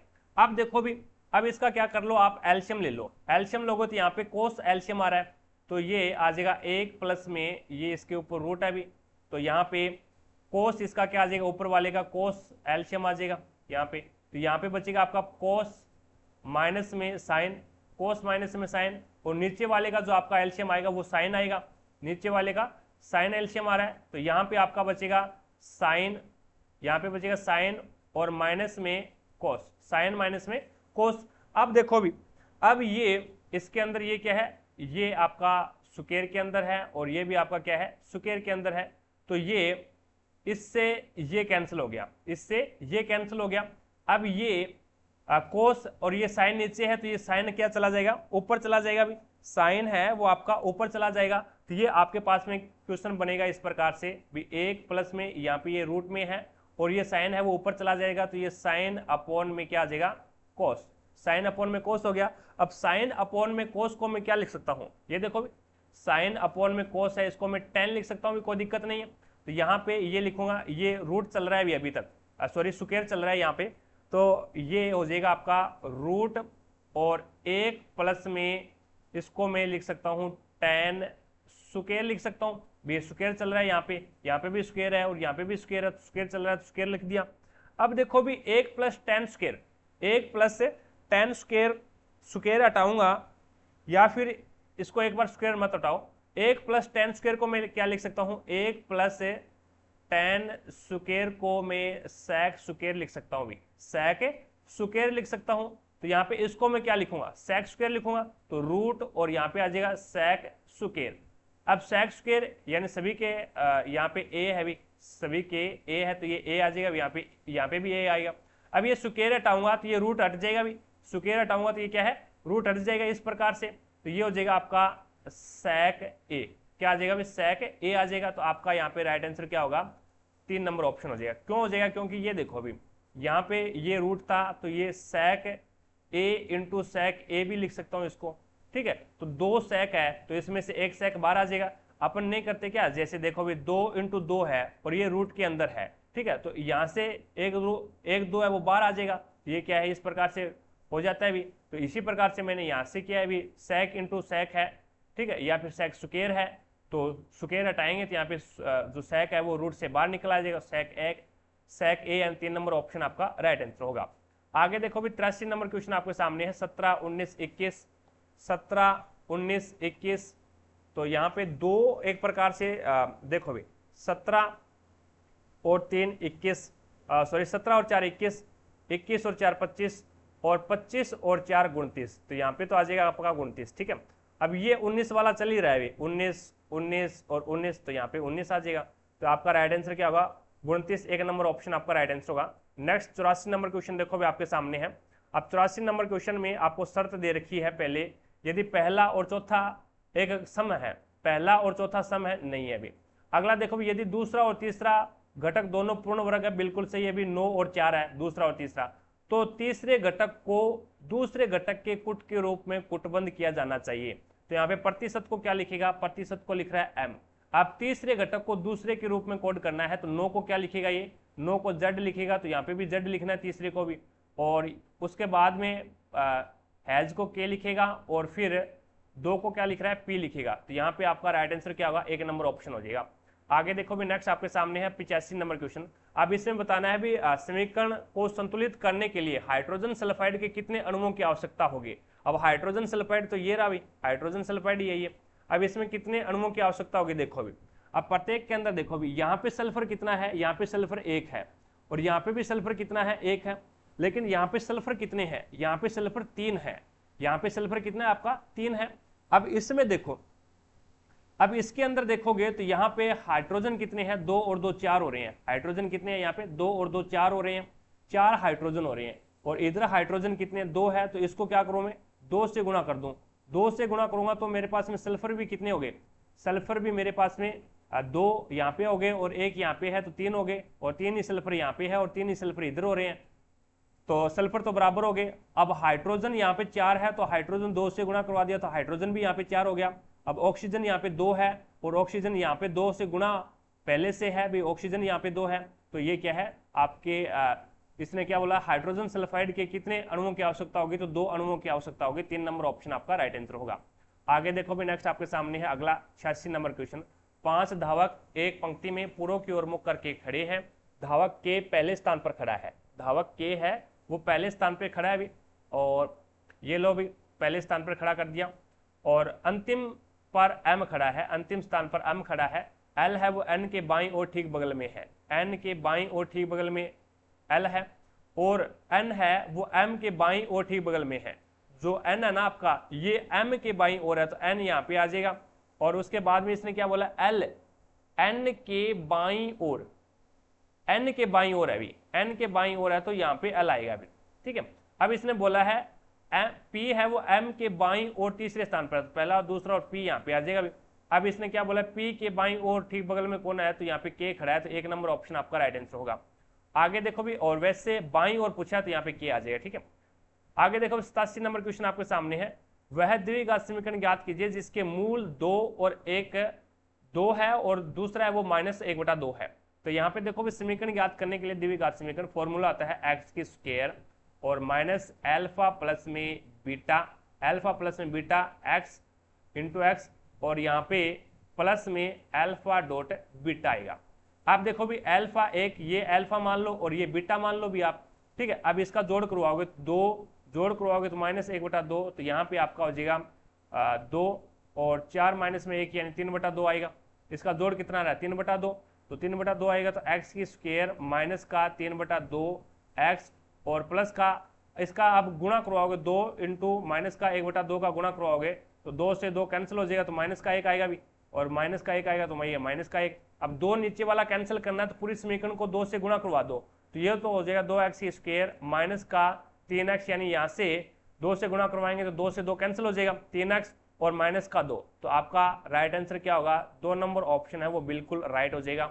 आगे चलता हूँ, नेक्स्ट देखिएगा 88 नंबर क्वेश्चन है। एक ठोस घन का आयतन 216 सेंटीमीटर स्क्वायर है, तो इसका संपूर्ण पृष्ठीय क्षेत्रफल आपको ज्ञात करना है। तो पहले जो घन है इसकी आपको भुजा निकाल लेनी है। ठोस घन का आयतन क्या होता है, भुजा क्यूब होता है, ए की क्यूब बराबर क्या है 216, तो यहाँ पे ए बराबर कितना आ जाएगा, 6 आ जाएगा। अब संपूर्ण पृष्ठीय क्षेत्रफल ज्ञात करना है, तो घन का संपूर्ण पृष्ठीय क्षेत्रफल 6 इंटू भुजा स्क्वायर होता है, 6 इंटू भुजा स्क्वायर होता है 6, और भुजा स्क्वायर यानी 6 की स्क्वायर 36, तो 36 को 6 से गुणा करेंगे तो वापस 216 हो जाएगा। 4 नंबर ऑप्शन आपका राइट आंसर होगा। नेक्स्ट देखो भी 89 नंबर क्वेश्चन आपके सामने है। अब इसमें 17 और फिर क्या कर रहा है, भाग को क्या लिखेगा भी, भाग को प्लस लिखेगा 3, माइनस को क्या लिख रहा है, माइनस को गुणा 2, प्लस को क्या लिख रहा है -12, और गुणा को क्या लिख रहा है, ये गुणा को लिख रहा है भाग 4। अब यहाँ पे देखो भी बराबर का निशान है। अब 4 से काटो, 4 एकम 4, 4 तिया 12, माइनस का 3 आ रहा है, और इसको गुणा करवाएंगे 2 तिया 6 आ जाएगा, और यहाँ पे प्लस में 17 है। अब 6 से 3 जाएगा तो 3 बचेगा, 3 प्लस में 17 20, 3 प्लस में 17 20, 1 नंबर ऑप्शन आपका राइट आंसर होगा। 90 नंबर क्वेश्चन देखो भी, आधुनिक आवर्त सारणी में निम्नलिखित में से किस समूह में कोई धात्विक तत्व नहीं होता। धात्विक तत्व का मतलब क्या होता है, जो धातु है वो एक प्रकार से धात्विक हो, ठीक है भी। एक तो धात्विक होना चाहिए, कोई भी जो आपका तत्व है वो कैसा होना चाहिए, धातु होने चाहिए, धात्विक होना चाहिए। और धातु का गुण क्या होता है, धातु क्या होती है, धातु जो आपका इलेक्ट्रॉन को त्याग करे, इलेक्ट्रॉन का त्याग करे और पॉजिटिव चार्ज हो इसके ऊपर। अब देखो भी 17 नंबर जो ग्रुप है, 17 नंबर ग्रुप है, इसके बाहरी जो ऑर्बिट है उसके अंदर इलेक्ट्रॉनों की संख्या कितनी होगी, 7 होगी। बाहरी ऑर्बिट के अंदर इलेक्ट्रॉनों की संख्या कितनी होगी, 7 होगी। अब मेरे को ये बताओ, या तो ये क्या करे, 7 का त्याग करे, या तो ये 7 इलेक्ट्रॉन त्यागे, या फिर ये अपना अष्टक पूरा करने के लिए क्या करेगा, 1 इलेक्ट्रॉन का ग्रहण करेगा। यानी अष्टक पूरा कब माना जाता है, जब बाहरी ऑर्बिट के अंदर है वो 8 इलेक्ट्रॉन हो। अब ये 8 बनाने के लिए या तो ये क्या करे, +1 करे, +1 ले, या फिर ये -7 करे, कौन सा करेगा। अब आप बोलोगे सर +1 करेगा, क्योंकि -7 तो कर नहीं सकता, क्योंकि उसमें ऊर्जा की ज्यादा आवश्यकता होती है। अब एक ग्रहण कर लेगा, एक ग्रहण करेगा तो ये इलेक्ट्रॉन ग्रहण कर रहा है, इलेक्ट्रॉन ग्रहण कर रहा है, तो इसका मतलब क्या है, ये क्या है, ऋणात्मक है, ऋणात्मक है, तो इसका मतलब क्या है, ये धातु नहीं है। धातु क्या होती है, पॉजिटिव होती है भी, तो ये धातु नहीं है। तो आपका 17 नंबर ग्रुप कौन सा होता है, 17 नंबर ग्रुप। फिर कल बार आई आंटी, फ्लोरीन, क्लोरीन, ब्रोमीन, आयोडीन, ये है वो 17 नंबर ग्रुप में आते हैं, ठीक है। अब यहाँ पे 15 नंबर ग्रुप देख लो भी आप, 15 नंबर ग्रुप के अंदर है वो एक प्रकार से 15 नंबर ग्रुप के अंदर बाहरी ऑर्बिट के अंदर कितने इलेक्ट्रॉन होंगे भी, बाहरी ऑर्बिट के अंदर या तो ये क्या करे 5 का त्याग करे, 5 त्यागे, या फिर ये क्या करे 3 ग्रहण करे। ठीक है, और इसी प्रकार से ये यहाँ पे 16 नंबर ग्रुप के अंदर क्या हो जाता है, 16 नंबर ग्रुप में देखो भी। और यहाँ पे अगर अपन बात करते हैं 14 नंबर ग्रुप की, तो 14 नंबर ग्रुप में क्या है 4 इसकी संयोजकता होती है। यहाँ पे 16 नंबर ग्रुप की अगर मैं बात करूँ तो 6 और या 6 या फिर ये 2 ग्रहण करे। और यहाँ पे क्या होता है 5 या फिर 3 ग्रहण करे, या तो 5 त्यागे या फिर 3 ग्रहण करे, 6 त्यागे या फिर 2 का ग्रहण करे, या फिर 4 त्याग दे या फिर 4 ग्रहण कर ले। और यहाँ पे क्या होता है 7 त्याग दे या फिर 1 ग्रहण कर ले। तो 17 नंबर ग्रुप के अंदर है वो कोई भी धातु नहीं होती भी। 17 नंबर जो एलिमेंट है ग्रुप है उसके अंदर कोई भी आपका धातु नहीं होता। तो यहाँ पे 1 नंबर ऑप्शन आपका राइट आंसर होगा। आगे देखो भी नेक्स्ट 91 नंबर क्वेश्चन आपके सामने है। राजस्थान राज्य की उस खोई हुई हरियाली को किस नहर की वजह से पुनः प्राप्त किया गया है, तो वो आपका इंदिरा गांधी नहर हो जाएगा। 2 नंबर ऑप्शन है वो आपका यहाँ पे राइट आंसर होगा, जो कि जैसलमेर के गडरा रोड तक जाती है भी।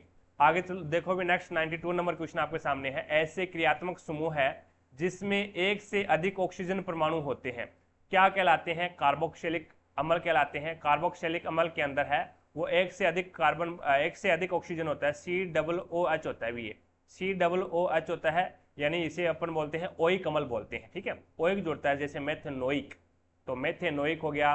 और ओइक अम्ल होता है ना, इसका अनुलग्न क्या होता है ओइक होता है। एल्कोहल के अंदर है वो OH होता है भी, एल्कोहल के अंदर है वो ओल होता है, ओल, एल्कोहल, ओल, मेथेनोल।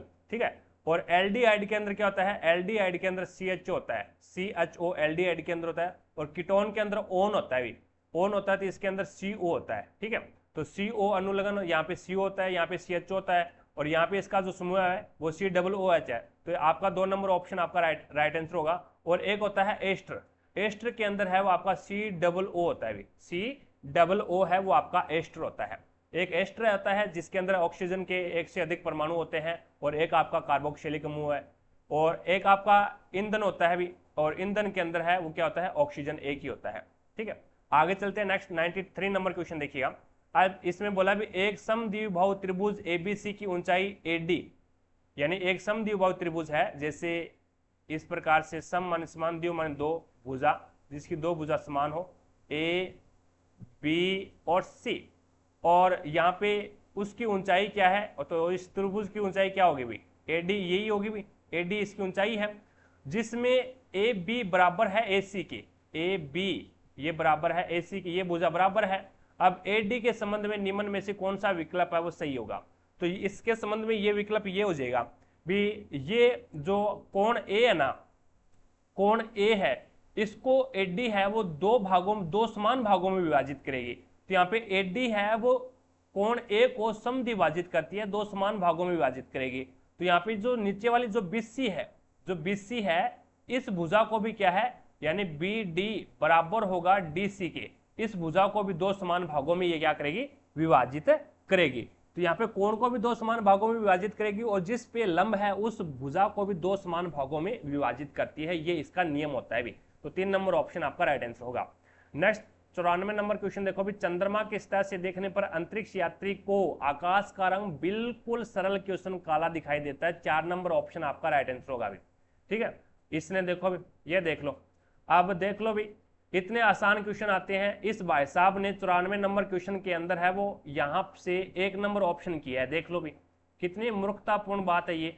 इतना आसान क्वेश्चन है भी, आपको पता है भी चंद्रमा की सतह से देखने पर अंतरिक्ष यात्री को आकाश का रंग काला दिखाई देता है, क्यों, क्योंकि वहां पे वायुमंडल नहीं है भी, वायुमंडल नहीं है तो वहां पे प्रकीर्णन किस चीज का होगा, ये प्रकीर्णन के अकॉर्डिंग 1 नंबर ऑप्शन करके आया है भी, नीले रंग का प्रकीर्णन सबसे ज्यादा होता है, तो वायुमंडल है ही नहीं, तो प्रकीर्णन किसका करवाओगे आप, तो यहाँ पे 4 नंबर ऑप्शन राइट हो जाएगा भी आपका। ठीक है, तो इन चीजों का आपको ध्यान में रखना है, तभी बोला जाता है प्रीवियस ईयर के क्वेश्चन देखो, आप प्रीवियस ईयर के क्वेश्चन देखो, किस लेवल के क्वेश्चन पूछे जाते हैं और कैसे घुमाकर के क्वेश्चन पूछे जाते हैं।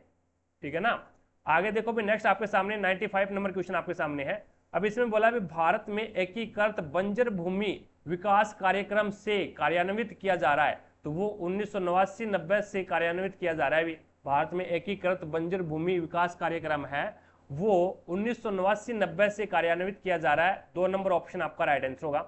नेक्स्ट देखो अभी 96 नंबर क्वेश्चन आपके सामने है। 1344 की राशि को 3 वर्षों के बीच तीन व्यक्तियों के बीच में 3:4:5 के अनुपात में विभाजित किया जाता है। सबसे बड़े हिस्से और सबसे छोटे हिस्से का अंतर आपको बताना है।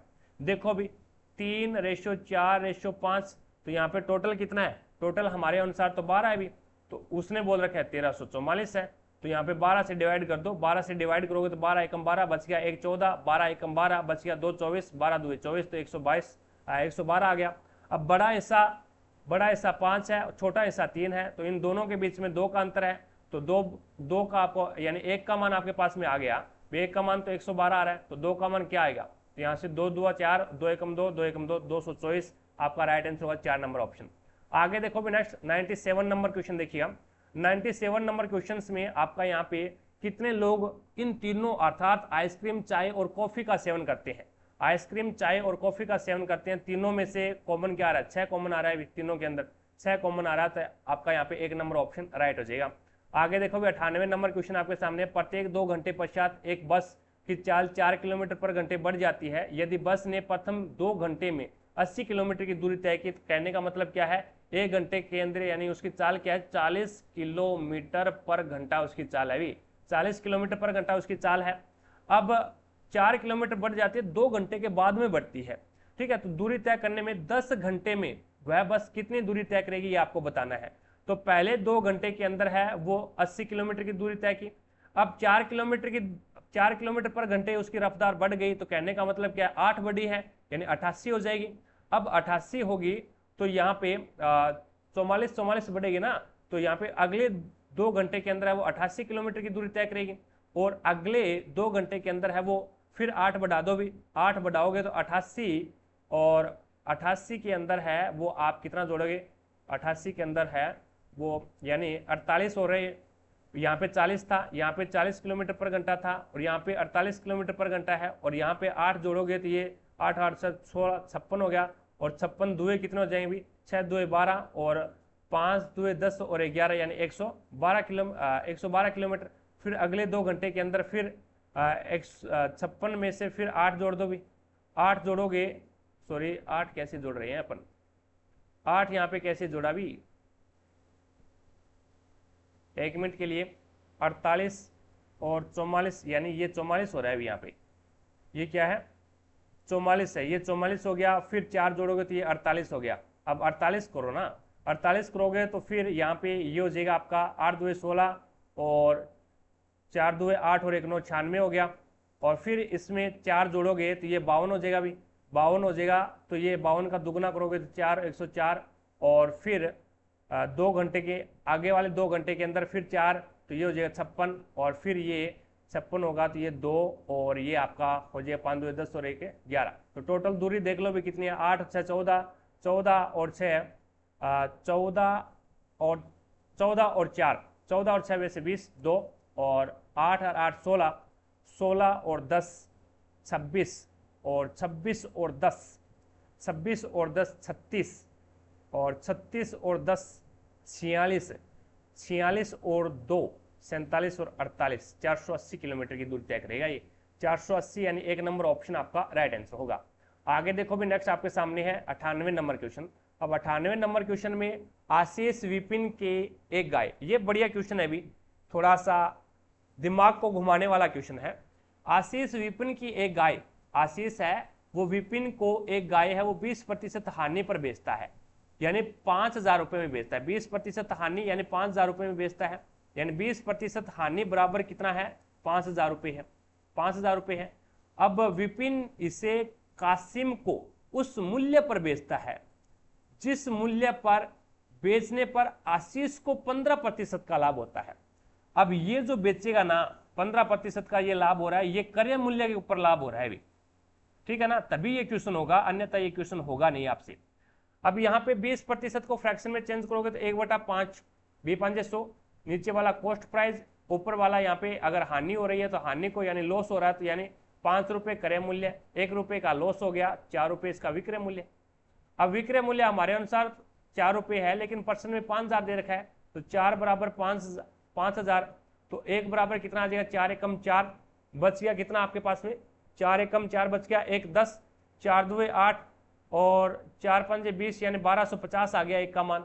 अब यहाँ से क्रय मूल्य आप ज्ञात कर लो, क्रय मूल्य अपने पास में 5 है तो 5 से गुणा कर दो, तो 0 5 पंजे 25, 2 12 5 60 और 2 62 यानी 6250 रुपये इसका कॉस्ट प्राइस आ जाएगा। 6250 रुपये है वो इसका क्या आ जाएगा, सीपी कॉस्ट प्राइस आ जाएगा।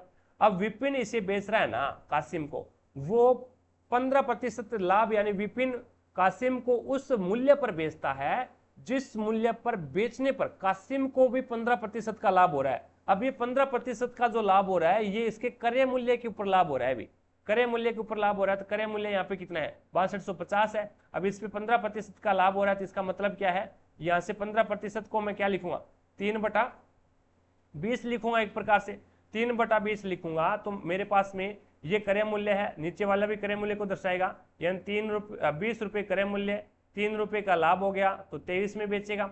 अब 20 रुपये बराबर कितना हो जाएगा, 6250, तो 0 से 0 कैंसिल हो जाएगा, 2 से काटो, 2 3 6, 2 एकम 2 और 2 दुए 4, 2 5 10, तो यहाँ पे 31 पॉइंट यानी 312.5 आ गया। आपको मान ज्ञात करना है 23 का, तो 23 का मान ज्ञात कर दो, तो 23 से गुणा करवा दो। भी 23 से गुणा करवाओगे 31.5 को एक बार कैलकुलेटर काट लेते हैं भी अपन। अब देखो भी 31 यानी 312.5 को गुणा करवा दो कितने से, इसको गुणा करवा दो आप 23 से, 23 से गुणा करवाओगे तो ये आपके पास में आ जाएगा 71 यानी 7187.5 ये आ जाएगा। ये आपका क्या आ जाएगा, ये आपका एसपी यानी सेलिंग प्राइस आ जाएगा, सेलिंग प्राइस आ जाएगा। अब यहाँ पे आपको बताना है, अब ये सेलिंग प्राइस आ गया किसका, सेलिंग प्राइस यानी बेचने का मूल्य है वो आशीष का आ गया। ये आशीष ने इसमें इतने में बेची है, ये आशीष का आ गया। तो यहाँ पे देख लो भी आशीष का आ गया, तो 5000 रुपये में कौन यानी क्रय मूल्य 5000 रुपये क्रय मूल्य किसका है, 5000 रुपये क्रय मूल्य विपिन का है। अब विपिन का है तो इसका सह व्यवहार में विपिन का लाभ पूछा है, तो यहाँ पे 71,000 इसका सेलिंग प्राइस है। अब 71,087.5 के अंदर है वो 5000 आप माइनस कर दो भी, 5000 आप माइनस करोगे तो यहाँ पे 5 7 8 1 और 2 यानी आपके पास में 2187.5 2187.5 2 नंबर ऑप्शन है वो आपका यहाँ पे राइट आंसर होगा। इतना विपिन को लाभ हो गया। अभी आगे देखो भी next 99 number question current affair का है, 100 नंबर क्वेश्चन है वो करंट अफेयर का भी। ठीक है, तो इस प्रकार से अपन ने एक पेपर और कंप्लीट कर लिया। आई होप आपको प्रत्येक क्वेश्चन है वो इजी तरीके से समझ में आया होगा भी। अगर फिर भी कोई भी क्वेश्चंस में आपको डाउट लगती है तो मुझे कमेंट सेक्शन में कमेंट करके जरूर बताएं, आपके डाउट को क्लियर किया जाएगा। क्लास कैसी लगी है कमेंट सेक्शन में अपना फीडबैक जरूर दीजिएगा। अच्छी लगी है तो दिल से लाइक ज़्यादा से ज़्यादा शेयर करें ताकि हमारा भी मोटिवेशन बना रहे और अन्य दोस्तों को भी पता लगे कि रेलवे ग्रुप डी में किस लेवल के क्वेश्चन आते हैं। चैनल पर नए हैं तो चैनल को सब्सक्राइब करें, पास में लगे बेल आइकन को जरूर दबाएं। जैसे ही नेक्स्ट अपन क्लास डालेंगे तो उसका नोटिफिकेशन आपके पास में पहुंचेगा और आप तुरंत उसका लाभ उठा सको। तो आज की क्लास में इतना ही, भी मिलेंगे अपन नेक्स्ट क्लास में। तब तक के लिए जय हिंद, जय भारत।